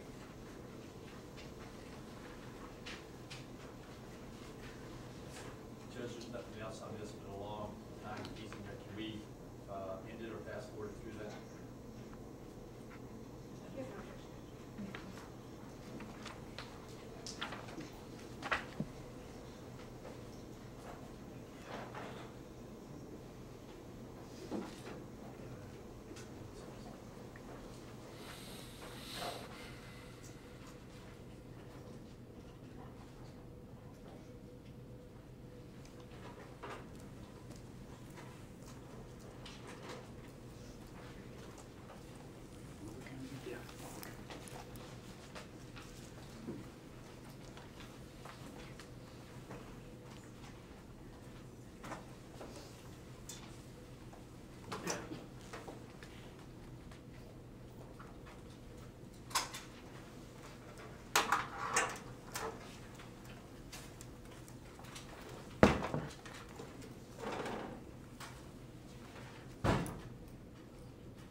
When you observed the defendant, did you notice any visible injury on him in your observations at that time? No, I did not. Right. Did you obtain a warrant to search the defendant's vehicle, the white PT Cruiser that was used during the crime? Yes, I did. All right. Did you find anything of evidentiary value in the white PT Cruiser? Yes, the cell phone. Was that the only thing of evidentiary value in the Cruiser? Yes. All right. And whose cell phone was that? Mr. Jonchuck's. Did officers attempt to search that phone to see what was on it? Yes, once the cell phone search warrant was signed. Okay. And what were the results? They weren't able to recover the data from the cell phone. Okay. Did they make several attempts to recover that data? Yes, they did. Do you see the person that you interviewed at the Manatee County Sheriff's Office in court today? Yes, I do. Could you please point to him and identify him? The gentleman with the blue collared shirt next to Miss Manuel. Your Honor, will the record reflect that the witness has identified the defendant, John Jonchuck, Jr.? Yes. Was the defendant transported to the St. Petersburg Police Department on January 8th? Yes, by Officer Carter. All right. Were photos taken of him? Yes, they were. Was his clothing taken in case there may be something of evidentiary value? Yes, there was. Right. Did you take custody of any evidence while you were at the Manatee County Sheriff's Office? Yes, I did. What did you take custody of? I took custody of a Social Security letter that was found on Mr. Jonchuck and a big Bible with some Swedish lettering on it. Okay. And was there also a bag that Bible was in? Yes, a black bag. Did the defendant have any U.S. currency on him? Yes, $100. Okay. And did you place that into evidence? Yes, I did. Did you have any involvement with a photo pack in this case? Yes, I created the photo pack. What is a photo pack? It consists of 6 pictures of similar looking individuals that look similar to the suspect that you put in a lineup and you show one at a time to the witness or a victim. And who administered the photo pack in this case? I had Detective Troy Harper administer the photo pack. To who? To Officer Vickers. And you said that you created that photo pack? Yes. What's a death notification? It's when you notify a family member or next of kin of a deceased victim or of their death. All right. Did you take any steps regarding death notifications in this case? Yes, we took several. All right. What did you do? We sent officers to notify the father, the mother, and then the biological mother of Phoebe, and then the grandparents in Tampa. Okay. And that would be Michelle Jonchuck and John Jonchuck Sr.? Yes. Okay. And did you direct that that be done? Yes, I did. All right. Did you also conduct interviews of witnesses that knew John Jonchuck Jr., the defendant in this case? Yes, I did. All right. And what day did you begin those interviews? That morning, at first light. Okay. I'd like to go through some of those interviews, and we can't get into any hearsay statements that these witnesses said, but I'd like to ask you who these people are that you interviewed, and if you can, where these interviews were conducted, okay? Yes. Did you interview someone named Genevieve Torres? Yes, that was the family lawyer from Tampa that met with Jonchuck the day before. Okay. And how did you interview her? By phone. Okay. Did you interview the defendant's parents, John Jonchuck Sr. and Michelle J. Jonchuck, who actually was his stepmother? Yes, I did. All right. And where did you conduct those interviews? In Tampa, near Jonchuck's uncle's house. And let's see, did you go back to the residence of John Jonchuck Sr. and the defendant's stepmother, Michelle J. Jonchuck? Yes, we did. All right. And does Michelle J. Jonchuck, at that time, did she have a nickname that she went by? Was it Mickey? Was it the stepmom? The stepmother? Yes. Okay. And so you went back to the defendant's father's and stepmother's residence, correct? Yes. All right. And you interviewed them there at that residence? Yes, I started the interview process at the uncle's residence, and I had some follow-up questions when we got to the residence off of Lawbert Way. All right. And is the stepmother, Michelle J. Jonchuck, or Mickey, now deceased? Yes. Okay. And when you were at the residence of the defendant's father, did you notice anything of significance at the house? Yes, I did. What did you observe? I observed what looked like salt poured around most of the exterior of the residence, and then a line of salt poured just outside Phoebe Jonchuck's room. Without getting into any statements which would be hearsay, did you talk to the defendant's father and his stepmother about the salt? Yes, I did. Did you document that in your police report? Yes. Did you interview Michelle L. Jonchuck, the defendant's mother? Yes, I did. And where did that interview take place? That took place in Tampa as well. Did you interview Phoebe's mother? Yes, I did. Michelle Kerr. Yes, in Ruskin. And is that where she was living at the time? Yes, she was. All right. And did you interview her on the same date, January 8th, 2015? Yes. Okay. Were most of these interviews conducted on January 8th, 2015? Yes, they were. And when you interviewed Michelle Kerr, did she provide anything of evidence to you during your interview?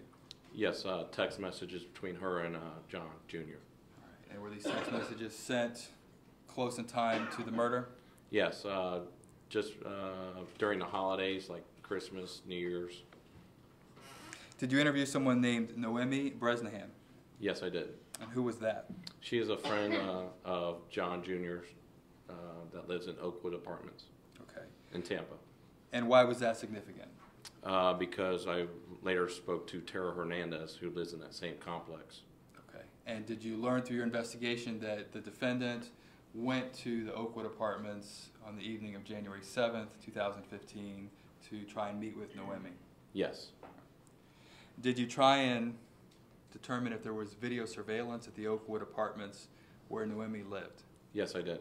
And what was your result? I wasn't able to retrieve any. Were there cameras at the apartment complex? Not that I'm aware of. Okay. Did you ask? Yes. All right. And did you confirm that there were no cameras there? Yes. Did you interview Father William Swingross? Yes, I did. Who is that? That is the father. He's a pastor at St. Paul's Catholic Church in Tampa. Okay. And why did you interview him? Because Mr. Jonchuck had been to see him the day before. And you already mentioned Tara Hernandez. Did you interview her? Yes, I did. And who was she?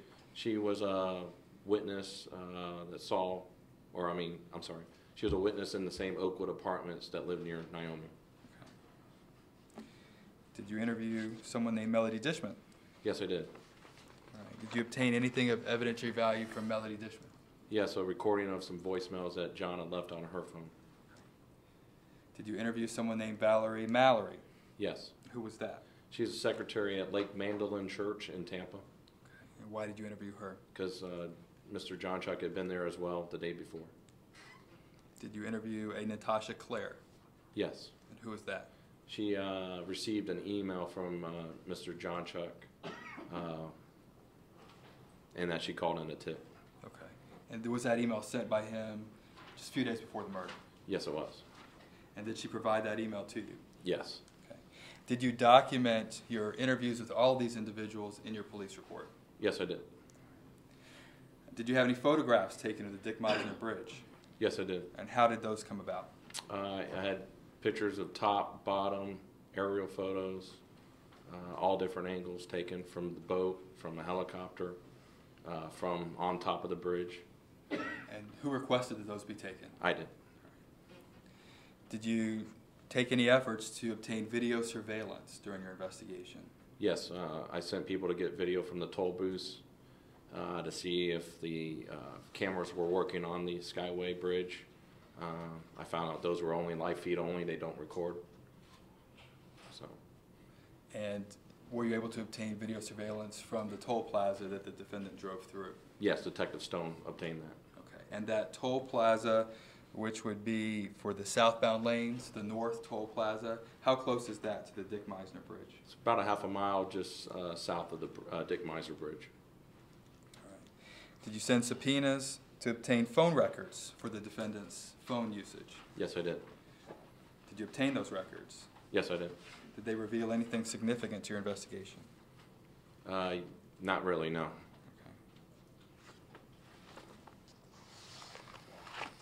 Have one, Your Honor?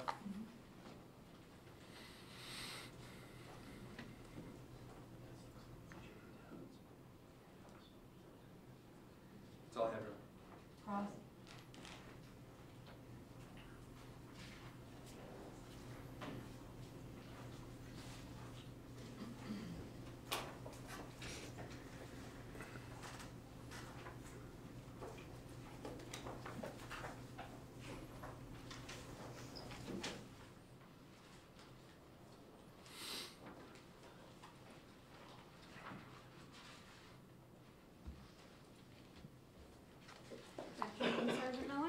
afternoon, ma'am. May I approach the clerk, Judge? And the witness?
Sergeant Miller, I'm showing you what's been pre-marked for identification as Defense Exhibit 3. If you would take a look at that, let me know if you recognize it.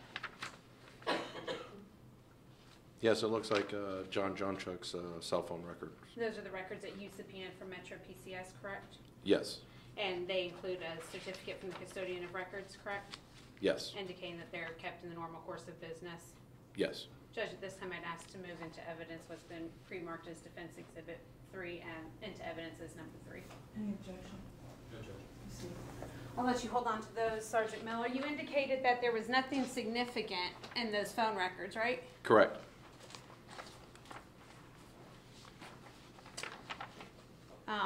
You observed in those phone records that John started calling the church at 1:30 in the morning on January 8th?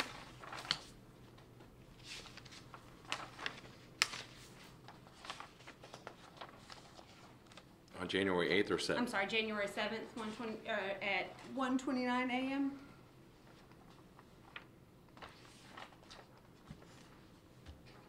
I didn't know that was her phone number, but there's a call there. So there's a call at 1:29. You did not look to see whether, and are not aware that that's St. Paul's? Correct. All right. And, well, let's see, you spoke to Noemi, right? Yes, And so you got her phone number, correct? yes, And you were able to corroborate the phone call that John had made to Noemi about 9:03, correct? yes, ma'am. You see that on the records there?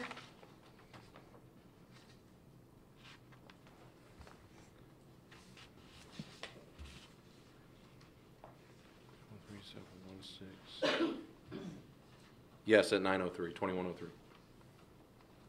How many? Date and time of these phone calls? Oh, I'm sorry. Yeah, it's January 7th, 2015 at 21:03. So 9:03 p.m. Yes, 9:03 p.m. And how many times did John call the attorney's office that day?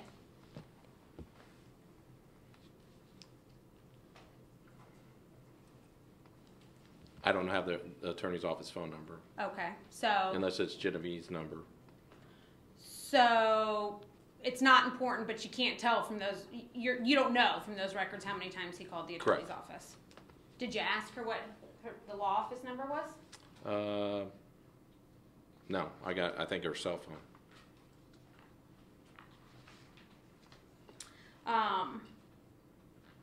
Did you notice John called Fox 13 that day? No, I did not. Did you notice John called the Social Security office a number of times that day? No, I did not. You just didn't look into any of the phone numbers in the records, right? Yeah, I looked at the numbers that I had for the people around him. So you see that he spoke to his mother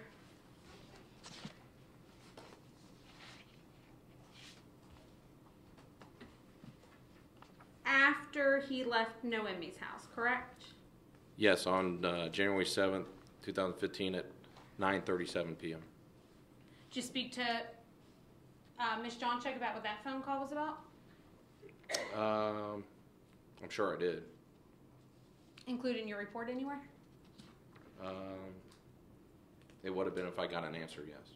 You want to take a look? I'm going to say this is hearsay, what she's asking.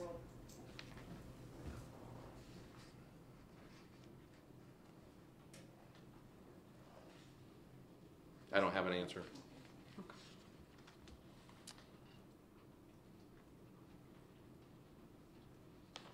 You know how many other times John called St. Paul's that day?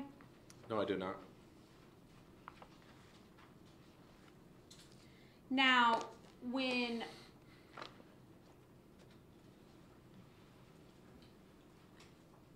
the phone was obtained from Mr. Jonchuck's vehicle, right?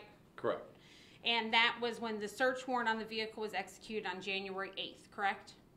I don't know the exact day the warrant was executed. Would it refresh your recollection if you reviewed Detective Cruz's report? Yes, if you have it.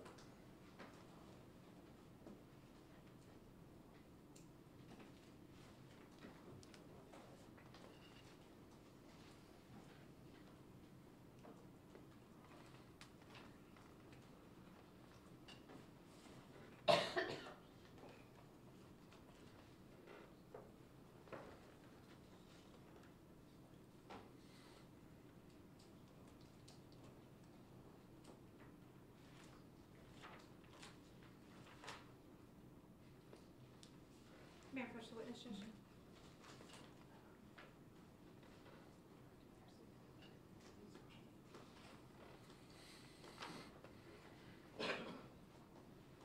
Feel free to read the whole thing. This is where he gets it. Okay, thank you.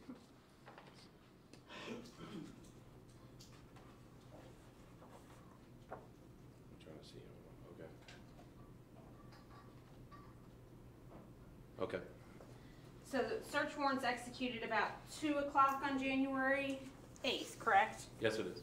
And at that time, the cell phone is recovered, right? Yes. That item is provided to you, correct? Yes, it is.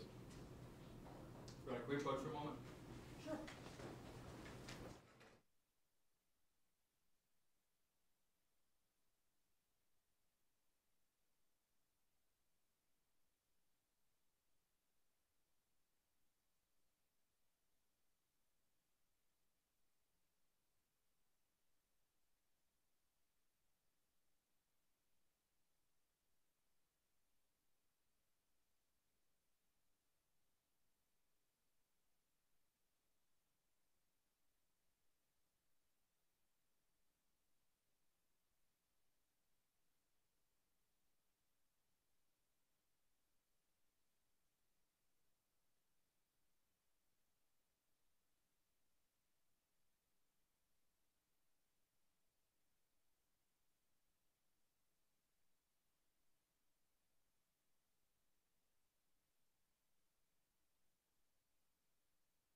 sorry, just misplaced something.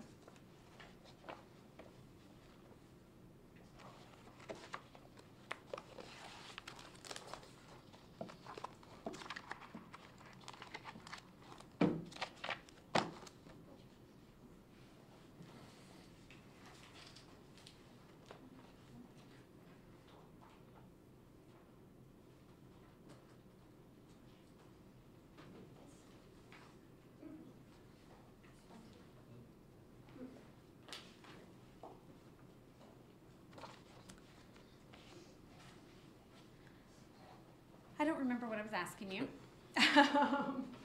The phone was turned over from Detective Cruz to you, correct? Correct. That phone didn't get placed into property and evidence till at least a couple months later, correct? I don't think it would have been that long. Would it refresh your recollection if you were to review the property and evidence report from March of 2015? Sure. May I approach the witness, Judge?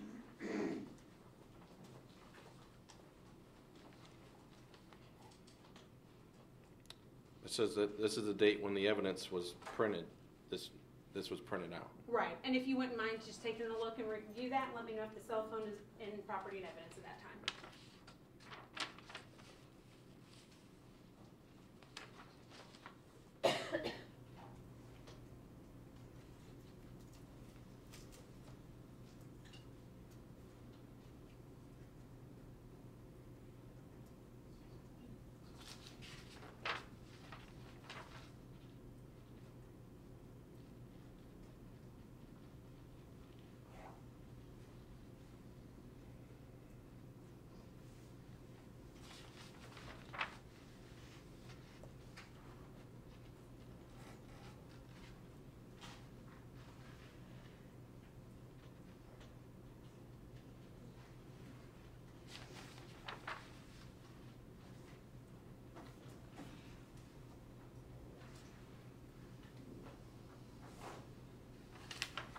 I don't see it.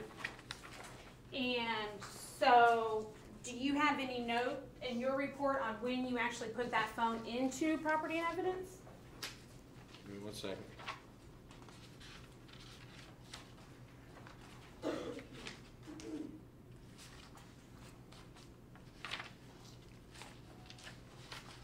I do not. So we know as of March 9th of 2015, at least, it still had not found its way to evidence, correct? That's not correct. It just wasn't in the log? No, it should have been. So you would agree that this evidence inventory from St. Petersburg Police Department does not include that item? It does not. And, well, actually, if I may have a moment, Judge?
full case file with you? I do not.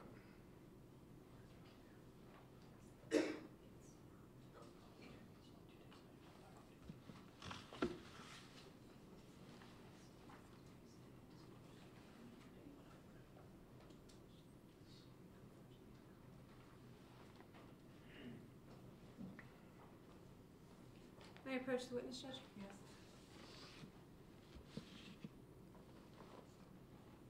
Showing you another property list for same case, 2015-001233. Take a look. Let me know if you the item is entered into evidence according to that evidence log.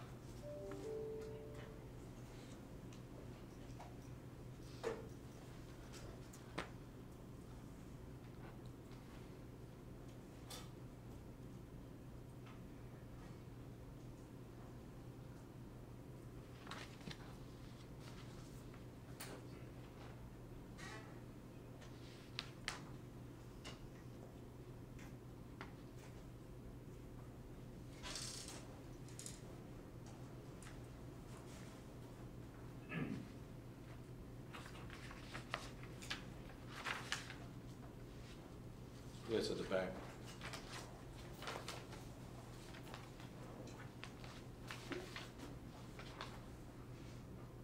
Oh, I'm sorry. This is the so and this one's dated April 29th of 2016, right? Sorry. That's okay.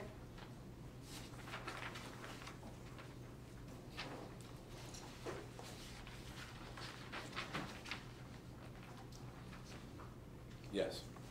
So on April 29th of 2016, it is now showing on the evidence log, correct? Correct. Do you have this format, the evidence log in this format that has the actual date the items were entered into evidence? Judge, can we approach? Yes.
So you agree, March 9th of 2015, the phone is not on the property and evidence log.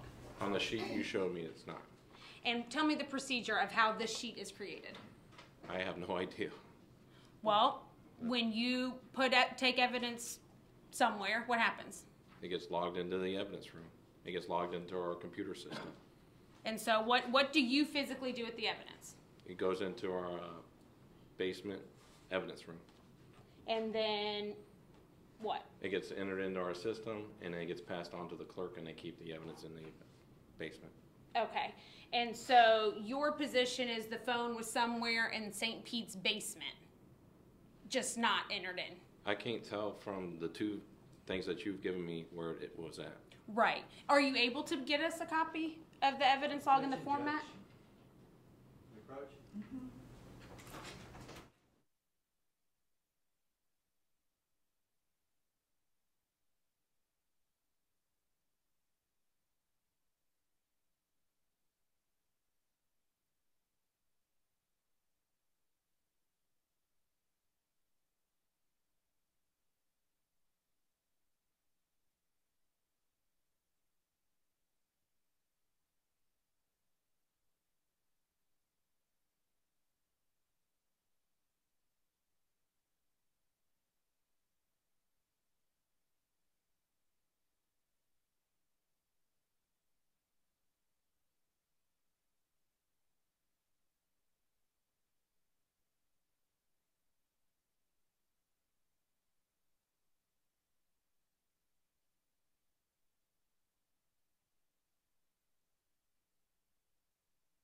Sergeant Miller, are you able to get us a copy of this evidence inventory log that has, in this format, that shows the date the items were entered into evidence?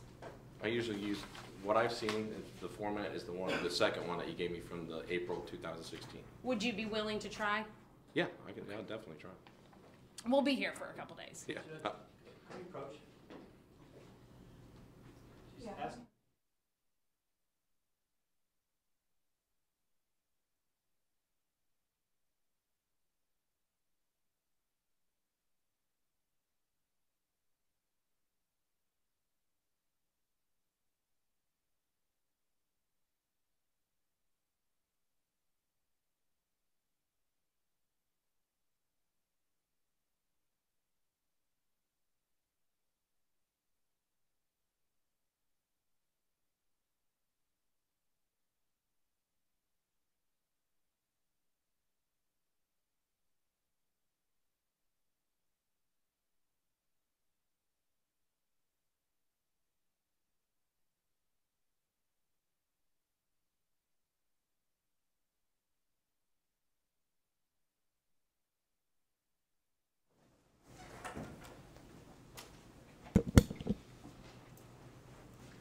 All right, so from the time you get the phone from Cruz, though, you have it until it goes into evidence. Correct.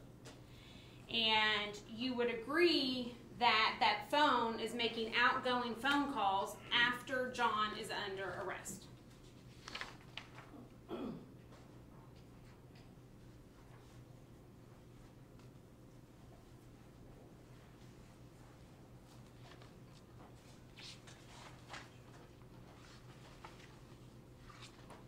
Yes, on the thing it says outgoing, but that doesn't make sense. I'm sorry? It says on the call logs, yes, but it doesn't make sense.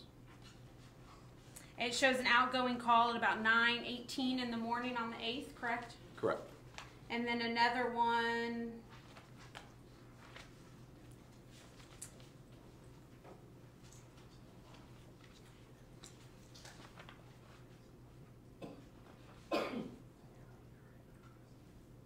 at 3:34 in the afternoon on the 8th, correct? Correct.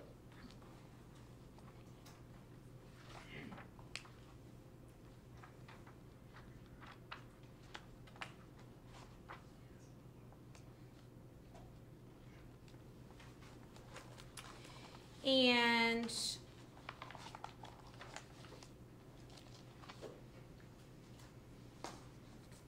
during your investigation, the state went through the witnesses that you spoke to, correct? Yes.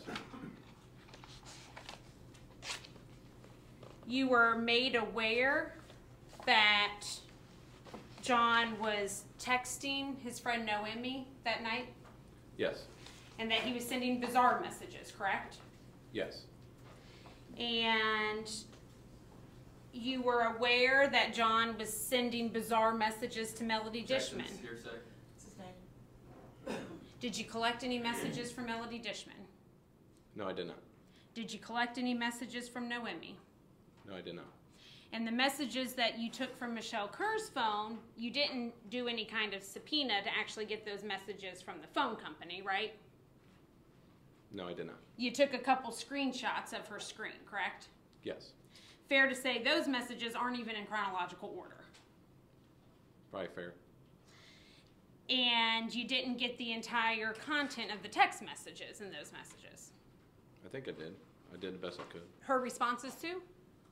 I would have to look at them, but I think I did the best I could. The best you could. Yep. The best you could, you agree, would be to subpoena the records from the phone company, right?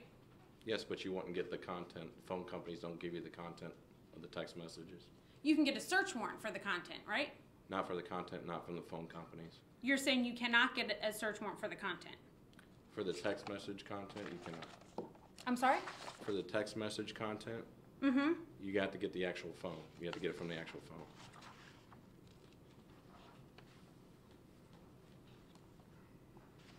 You can get the dates and times that text messages were sent, correct?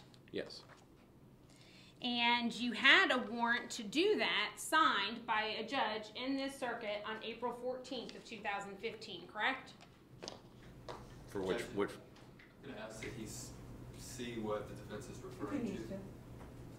Yeah, I'd have to look at it. May I approach?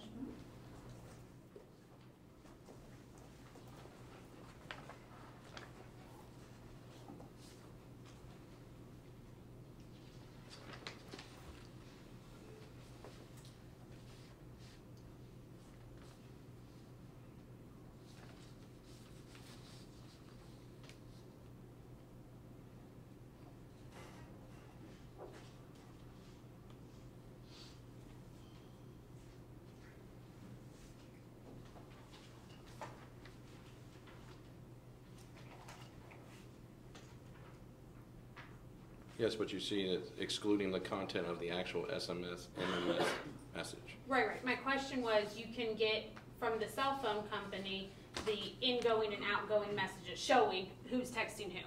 Yes. And that would show you whether you had all the messages that between John and Ms. Kerr, correct? Correct. And that would show you the number of times that John was texting Noemi. Correct. And the times of day. Correct. And it would show you the times that he was texting Melody Dishman, right? Yes, it should. The frequency. Yes. And the time of day. Correct. And it would give you his cell phone tower locations also, right? Correct. So you could somewhat piece together generally in the area that he was using his phone, correct? Correct. You never subpoenaed any information from his Gmail account, correct? Correct, I did not. And you had his Gmail account address early on from Natasha Clare, right? Yes.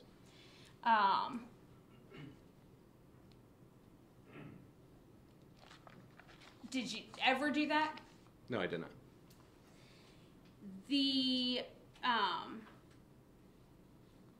And so you said by the time that officers from St. Pete attempted to get in the phone, they were unable to do so, correct?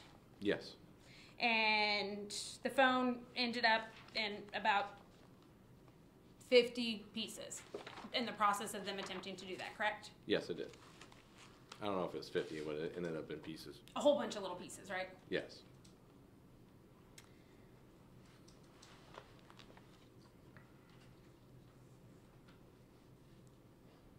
So fair to say the jury will never know what was in that cell phone? At this time, yes. But technology does change, so. And you mentioned in your years of homicide and police work, you've been trained in cell phones. I think you listed that as one of the first things you said. Yes. And so you're aware of the retention periods or the general retention periods for every cell phone company, right? Generally.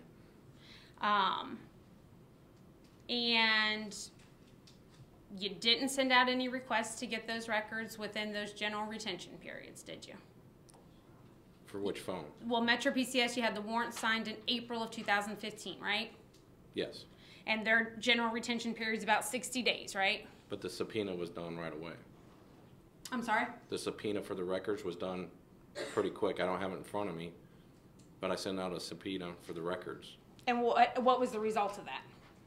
What you see right here. Just the call detail records, though, right? Yes, they give us what they give us. Not any text message exchange records, right? Correct. You were assigned as the lead detective right off the bat. Yes, I was. Right. And I think you said you've done about 200 homicide investigations, about 40 as lead, right? Yes. Fair to say you have come into contact with a lot of people accused or charged with murder, correct? Yes. You've spoken to a whole lot of murder suspects, correct? Yes. And you would agree that when you laid eyes on Mr. Jonchuck that day, that is not at all what you were expecting under those circumstances, Objection, correct? that's irrelevant. Can we approach? What's the relevance of it? Yeah.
Based on what you had heard over the radio that night, you were shocked when you saw Mr. Jonchuck's demeanor in person, correct? No, I was not. You didn't expect him to be angry and hostile? I don't have much expectations. I've kind of seen every kind of reaction you can imagine from any kind of suspect.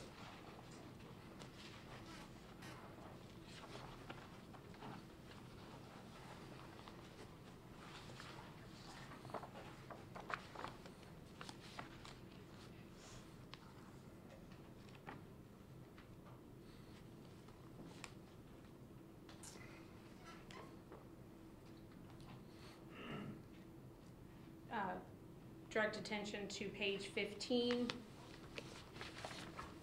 starting at line 7.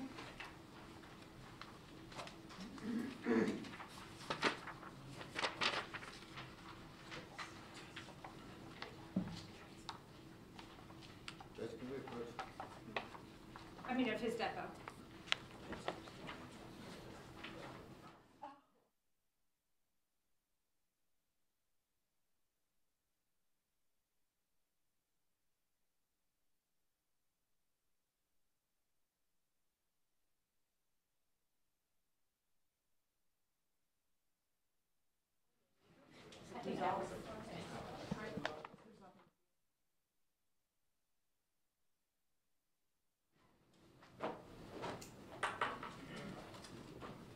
Sergeant, you were in deposition. You were asked about Mr. Jonchuck's demeanor when you first saw him, right?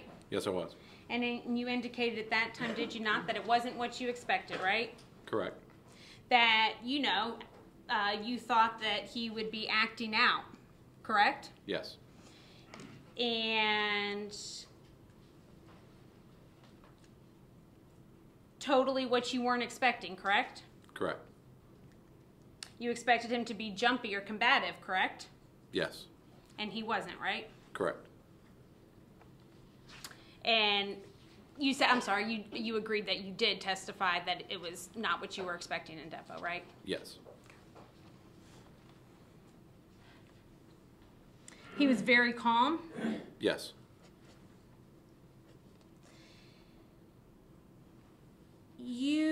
When you go out and meet with John's family that early morning of January 8th, I guess, probably late morning, January 8th? Yes, late morning. Your role at that time is not to do a death notification, correct? Correct. You had already sent out other officers to notify them of Phoebe's passing, correct? Correct.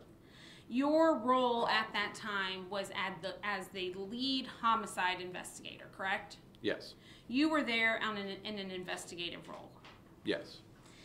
And as you are walking up to John's father and stepmom's house, you notice what you believe to be bug killer all around the house, right? I thought it was salt. You thought it was what? Salt. Wait, at whose house? It was ultimately salt, but it looked like ant killer when you're walking up, right? You thought it was some kind of insect repellent at first? I can't remember my exact thoughts. Would it refresh your recollection to look at your deposition? Sure.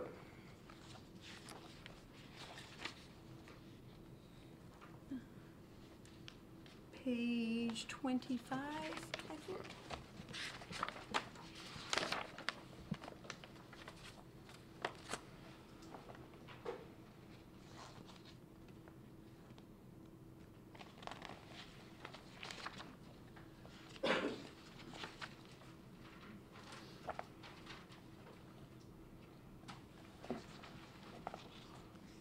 Okay.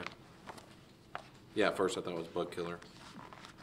And when you enter the house, you also see that there's salt outside the room that Phoebe's sleeping in, correct? Correct. Not a single picture of this is taken, correct? Correct.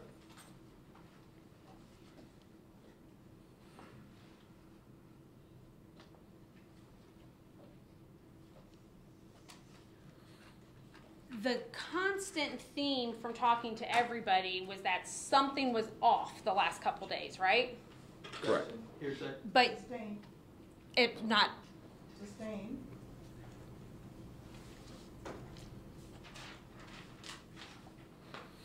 You didn't record a single interview with a single witness in this case, correct? No, I typically do not record the witnesses. And so your testimony as a homicide detective for St. Pete, your normal practice is to just not record witness statements. Only if there's special circumstances that dictate we record. And you didn't find anything particularly special about all of the odd things people were telling you. Object, that's argumentative. You didn't see anything particularly important worth documenting or worth recording? I did document in my report. Recording? Recordings, no, I didn't record the witnesses. Okay.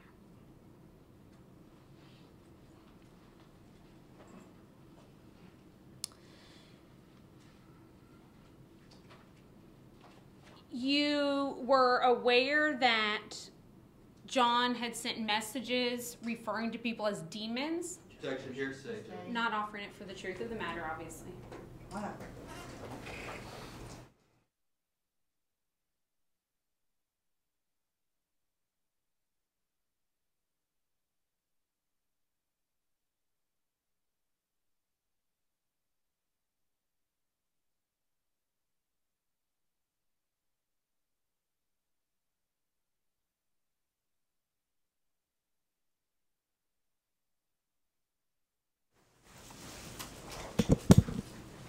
Let me ask you, at some point you collected some voicemails from Miss Dishman, right? Yes, I did.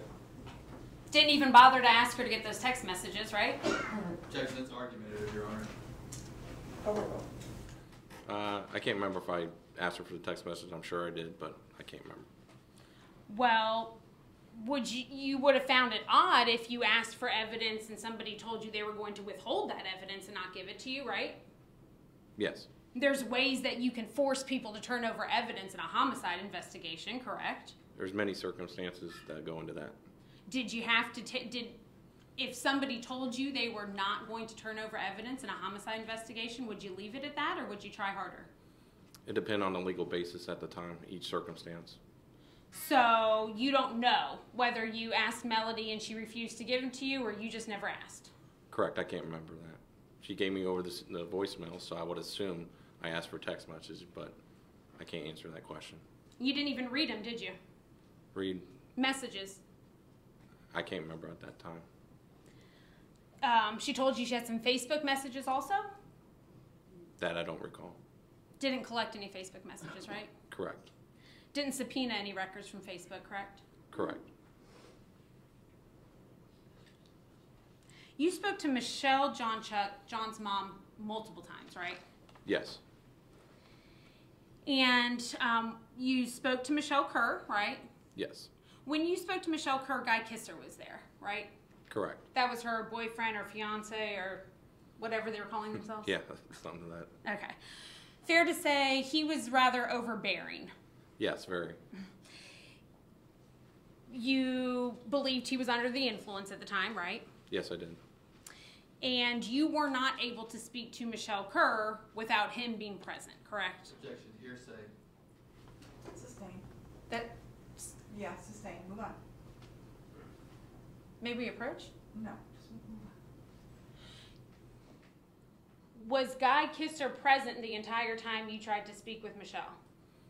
Yes, he was off and on, kept going in and out of the house. I was talking to Michelle on the front porch. And you weren't allowed to enter the house, right? Correct.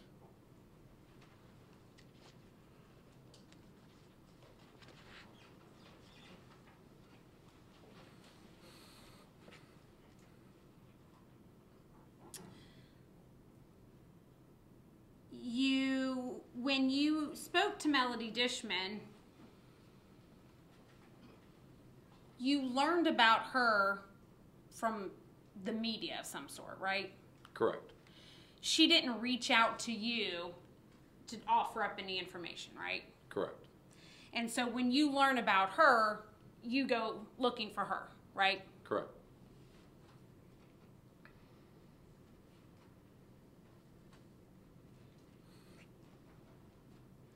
The voicemails you collected, how'd you get those? At that time, I had to phone to phone, cell phone. I recorded to my work phone, put it onto a disc. Or she emailed them to you, right? That I don't. I remember it's from listening to it. It was cell phone to cell phone. Do you remember that? Yes, because I listened to it. You could hear my voice in the background, which you wouldn't be able to if it was email.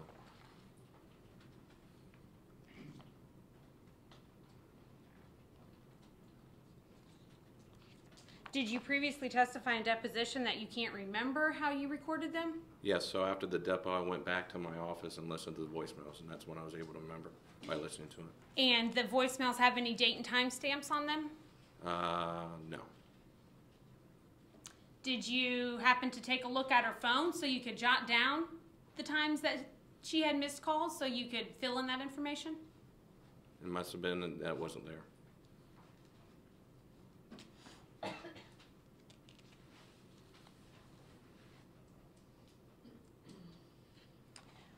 As far as the the witness conversations you had, you got a general statement from Father Bill, right? Father Bill, yes. You you were hesitant to kind of pry into the details of that conversation, correct? Yes.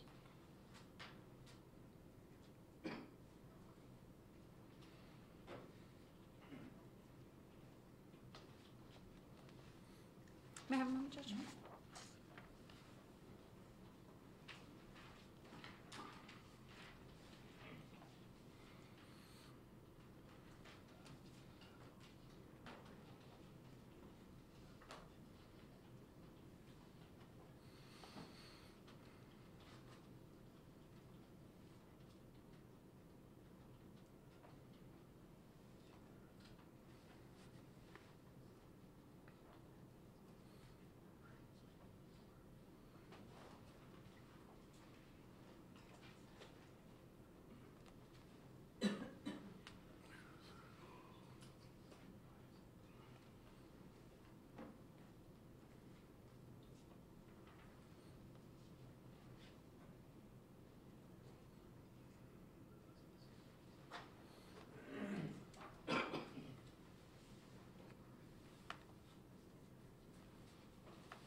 when you were out doing your interviews, then you had your cell phone on you. That's how you were able to record Dishman's phone, right? Yes.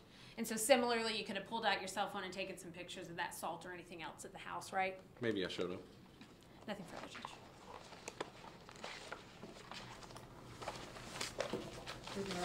Yes, sir. Detective, are you responsible for creating the property logs for the St. Petersburg Police Department for property and evidence? No, I'm not. Do you have anything to do with that? No. Offhand, when you were confronted with that property log, do you know why that phone isn't on there? I have no idea. But do you know that that phone was seized from the white PT Cruiser on January 8th, 2015? Yes, I do. And was that phone continuously in police custody from that point on? Yes, it was. And at times, did you personally inspect the phone yourself when it was time to attempt to actually do the extraction on the phone and find data on that phone? Yes.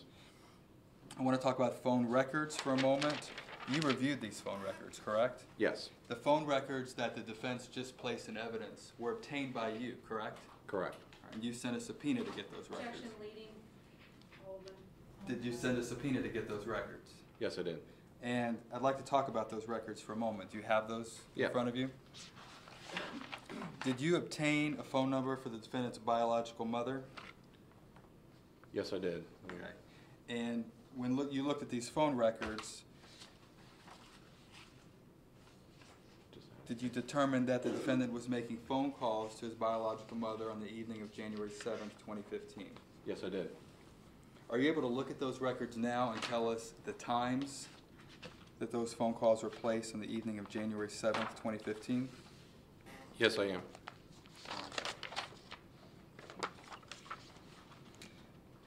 What's the first time that a phone call was placed to the defendant's biological mother by the defendant?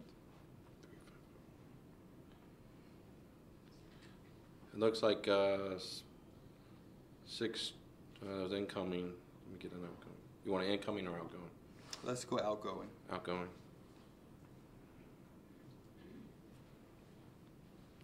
It looks like 7:44 p.m. on the January 7th, 2015. What's the phone number for the defendant's biological mother, Michelle Jonchuck? It's 813-446-3551. All right. And so prior to him placing that outgoing call at 7:45 p.m., is there an incoming call? Yes, it looks like it'd be 4. These are hard to read, so I'm sorry. Sure.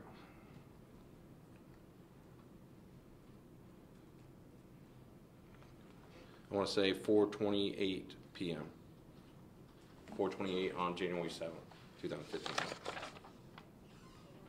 There's an incoming call from his mother? Yes. Okay. So let's go through it. When's the next time there's activity on the phone? The next phone call is at 30 seconds later, but that number is weird. Like it doesn't exist, and that was what Ms. Manuel was referring to, that the phone calls after he was arrested. It's an 805 number. We tried it. It doesn't really work. We don't know what it's to. It's kind of strange.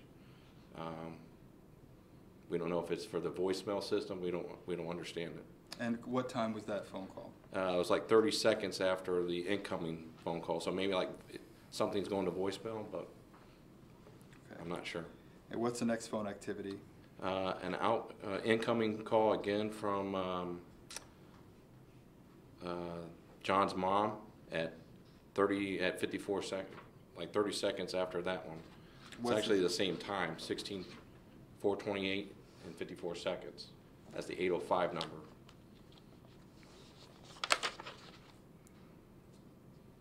Okay. What's the next activity? It's at 4:33 p.m., January 7th, 2015. Incoming from John's mom again. Okay. And the next? 30 seconds later, again, it's to the an outgoing call to the 805 number. What is that full number? It's 1-805-637-7249. And you said you tried to... Yeah, we called it. It doesn't. Nothing works. I can't explain that number. Okay. What was next? At the same time as that 805 call is an incoming call from John's mom again at 4:33 and 55 seconds p.m. What's the next activity? Incoming call from John's mom again at 4:43 p.m. on January 7th. Okay. Are you able to tell how long these calls are lasting? Yes. Is there anything here that's really over a minute that you've mentioned so far? No, there's not. Okay. What's the next phone call?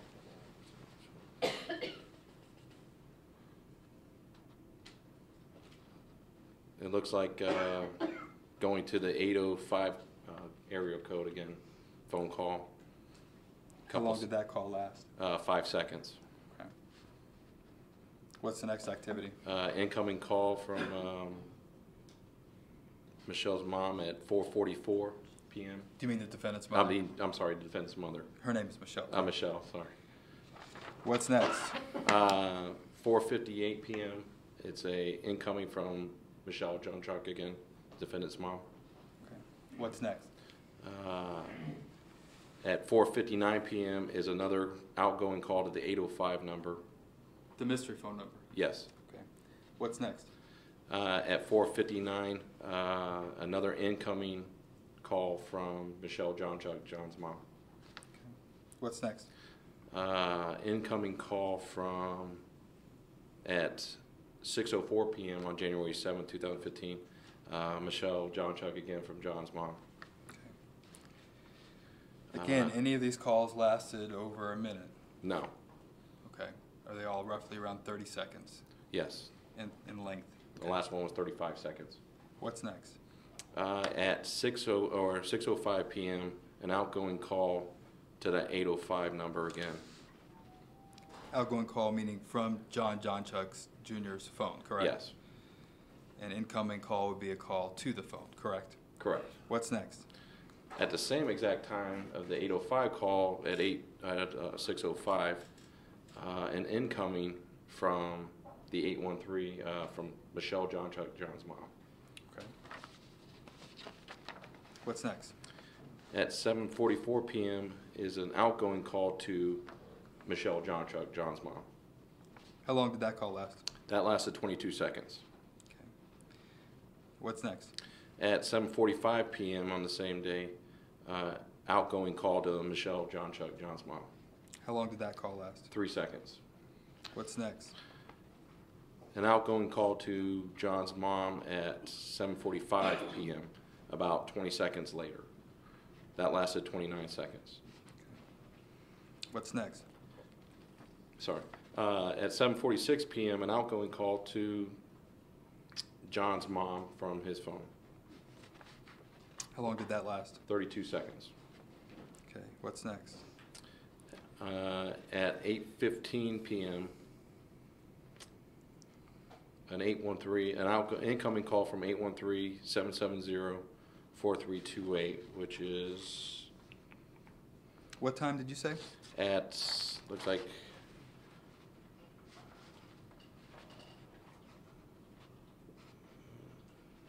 at 8:15 p.m. Okay. And that is...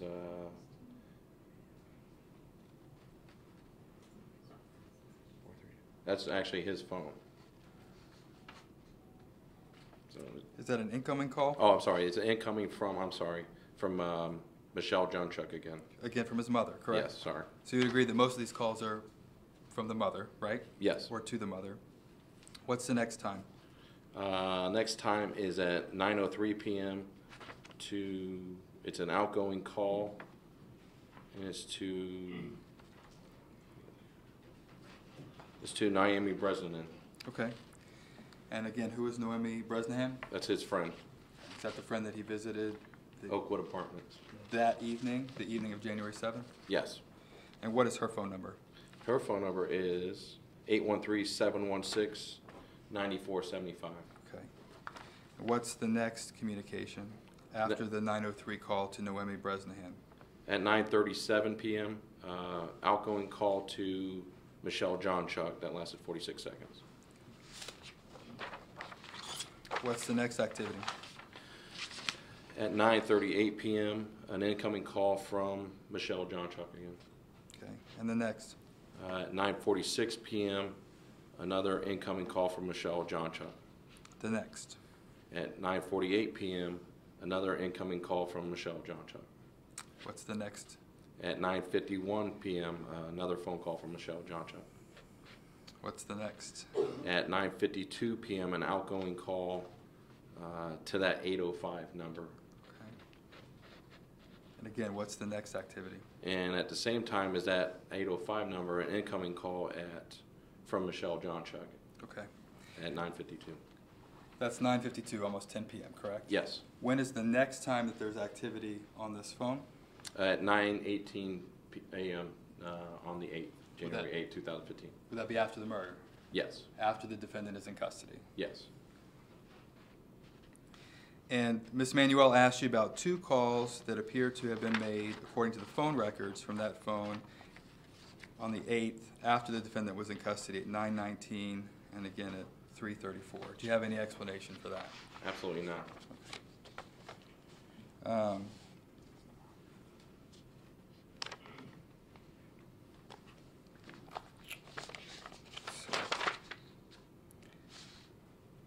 What phone numbers listed for those calls?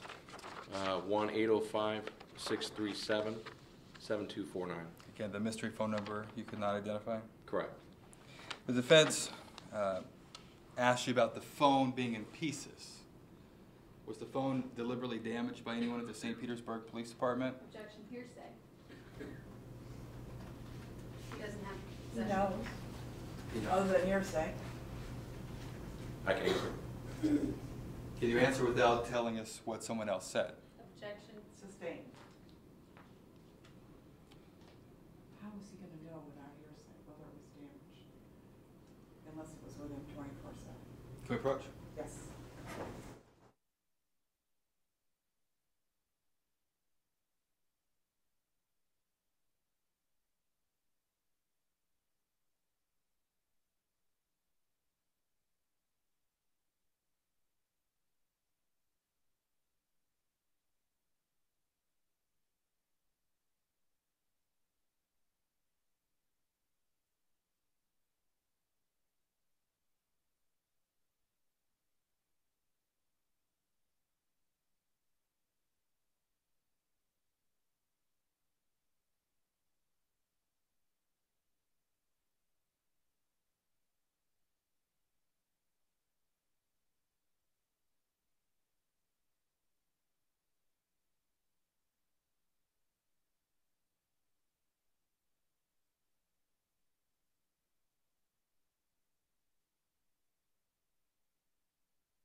Is it common practice or procedure of the St. Petersburg Police Department to video record witnesses? No, it's not. Okay. Did you document the statements of these witnesses that you interviewed in your police report? Yes. Did you summarize what Melody Dishman told you regarding text messages that the defendant sent to her? Yes, I did. Did you summarize that in your police report? Yes, I did. Defense asked you about you being hesitant with Father Bill. Yes. Why is that? Because it's father parishioner privilege. Okay, is that something you were concerned about when you were speaking with him? Yes. Is it fair to say you wanted to get as much information as possible from him? Yes. Have a moment, Your Honor. That's all right. Any more cross? Can we move it further?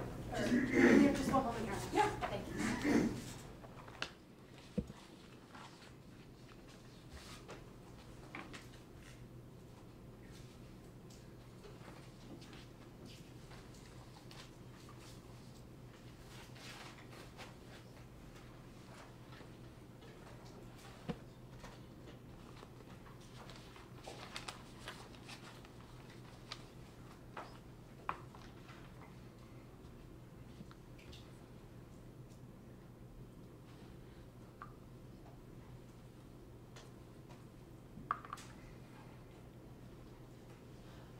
Nothing further this time, Judge. We'd ask that he remain on standby. Okay, so Sergeant Miller, you're on standby till we finish. So. Thank you, Your Honor. Thank you for your testimony.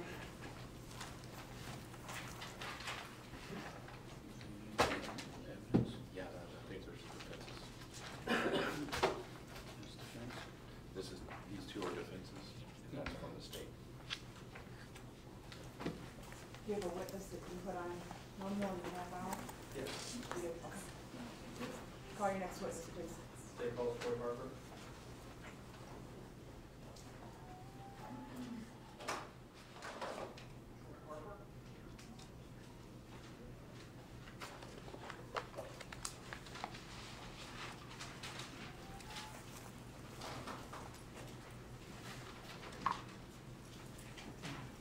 Sir, if you would stand right here for me.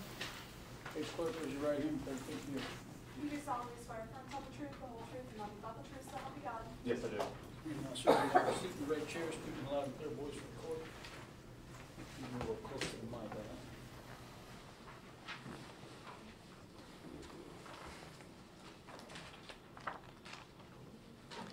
Good afternoon. Good afternoon. Please state your name for the record. Officer Troy Harper with the St. Petersburg Police Department. What's your occupation? I'm sorry, you just answered that. It's been a long day. How long have you been a police officer? A little over 18 years. All right, and what's your current assignment? I'm currently assigned with our downtown deployment team. What are your duties there? I work downtown day shift, addressing city ordinance issues and dealing with homeless problems. All right. And can you briefly describe your training and experience? Over the course of my 18-year career, I've been a burglar detective as well as a homicide detective. And prior to that time, I was a field training officer within the department. What was your assignment on January 8th, 2015? I was assigned to the homicide unit. Were you a homicide detective? Yes. And what were your duties as a homicide detective? Various cases. We worked homicides, shootings, stabbings where somebody might not necessarily die. Those kind of investigations. Did you assist in the investigation of the murder of Phoebe Jonchuck that occurred just after midnight on January 8th, 2015? Yes, I did. How did you become involved in this case? I was contacted at home by my sergeant, Sergeant Terrell Skinner, advised that we were working a possible homicide on the bridge, and I was requested to come in to serve as the assisting detective in the case. Okay, and you were assisting Detective Miller, correct? That's correct, yes. And so what did you do as soon as you received that assignment? I first responded to the station and picked up Detective Miller, and we then responded to the scene of the crime, which was the Dick Misener Bridge. What time did you arrive at the bridge?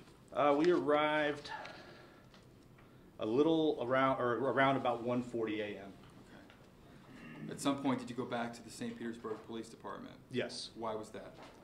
I went back with Detective Miller. He dropped me off. He was going to go down to Manatee County to speak with the defendant while I remained behind to do further investigation with the officers involved. Okay. And who did you interview at the St. Petersburg Police Department? I interviewed Officer Sousa, Officer Price, and Officer Vickers. What time did you begin your interviews? I first sat down with Officer Sousa around 3:04 a.m. Then with Officer Price around 3:21 a.m. and Officer Vickers around 3:44 a.m. Did you administer a photo lineup to Officer Vickers? I did, yes. Did you create that lineup? I did not. Who created it? Detective Miller did. Your Honor, so defense counsel has remarked State's Exhibit 11A for identification.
approach the witness.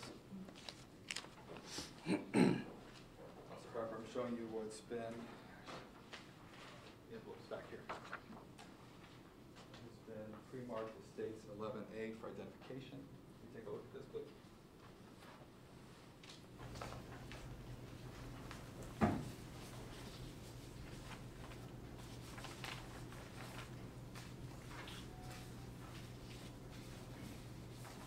What are you looking at?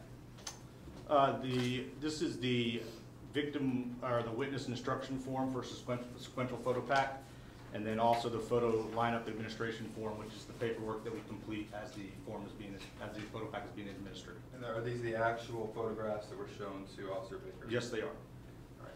Do all of these documents appear to be in the same or substantially same condition as when you showed this photo pack to Officer Vickers? Yes, they do.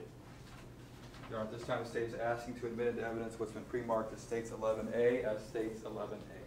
Receive without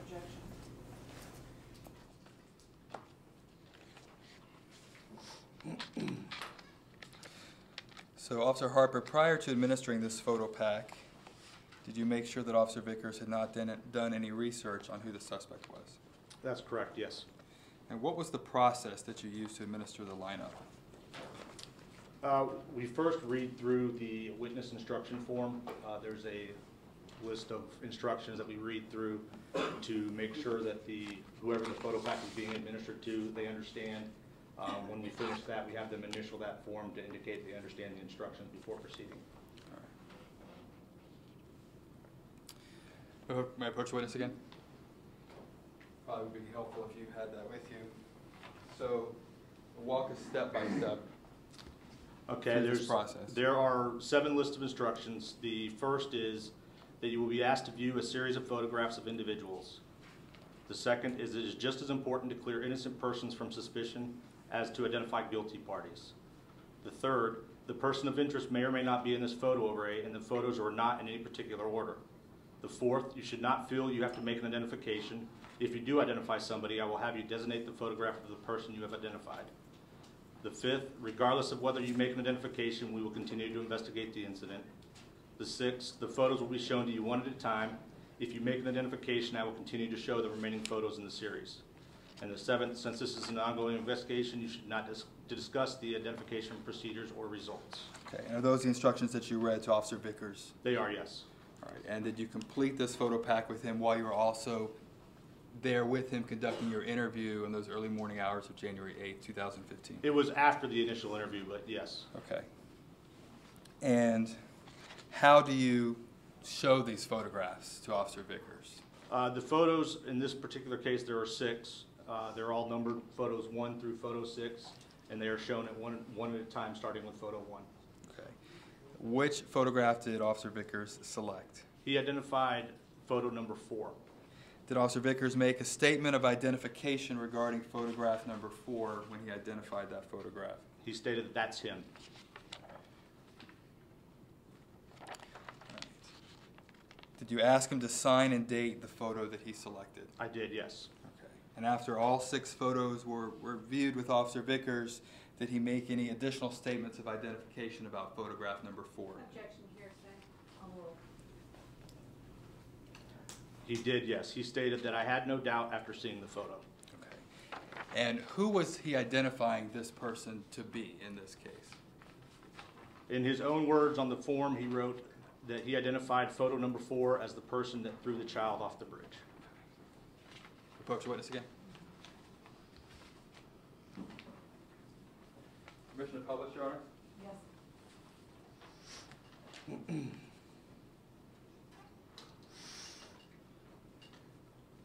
Is this photograph number 4? Yes. Could you please look to the screen? Yes, it is. And whose signature is that of the photograph? That's Officer Vickers' signature. Did you also date that as well? He did, yes. He did both in your presence? Correct. Who is this a photograph of? That's a photograph of the defendant, John Jonchuck.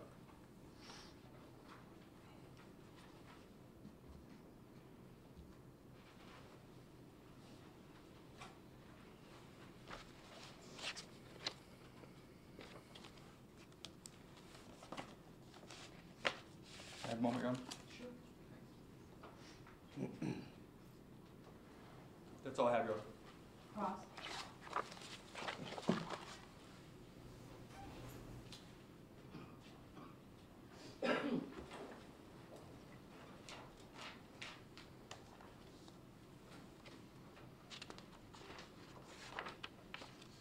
Afternoon. Afternoon.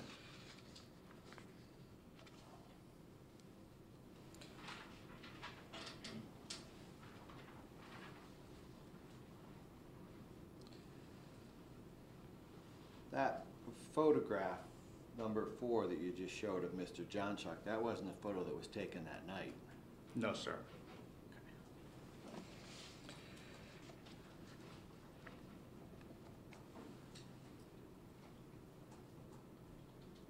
In addition to talking to those officers that night, you did some additional investigation in this case, right?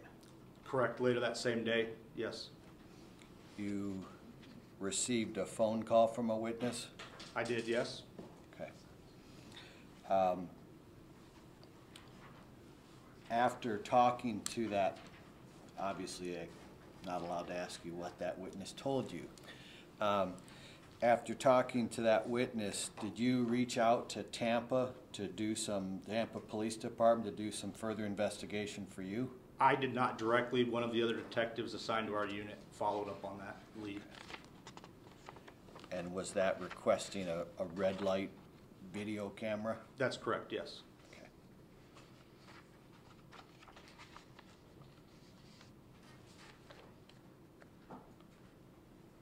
Judge, may we approach? Yes.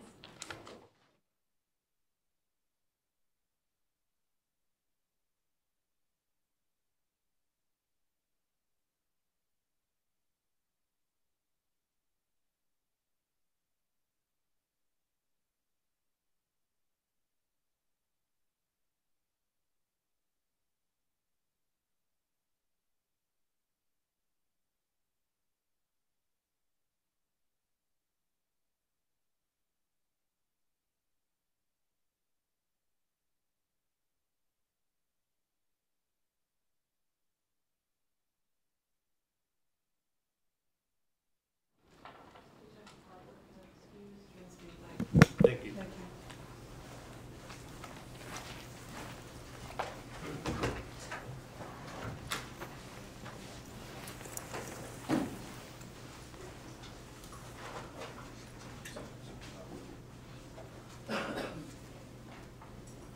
Ladies and gentlemen, we're done for the day.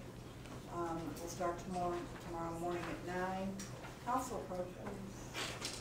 I can give you an estimate.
We're going to plan on a 9 to 6 tomorrow.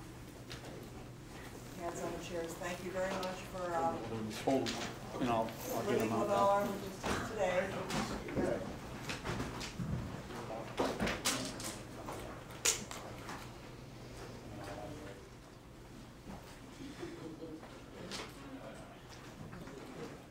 Notepads turned down, and make sure you have all your personal effects.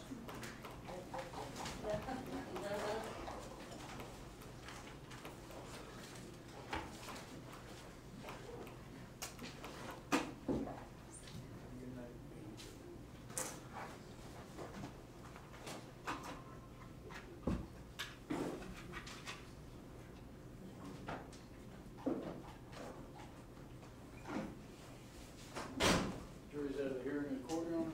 Is there anything I need to address? Thanks, Ron. Okay. Have a good evening. See you tomorrow morning. All rise. Court being recessed until 9 o'clock tomorrow morning. I knew we were close, I didn't want to keep going. Right, I understand, but I forgot that before.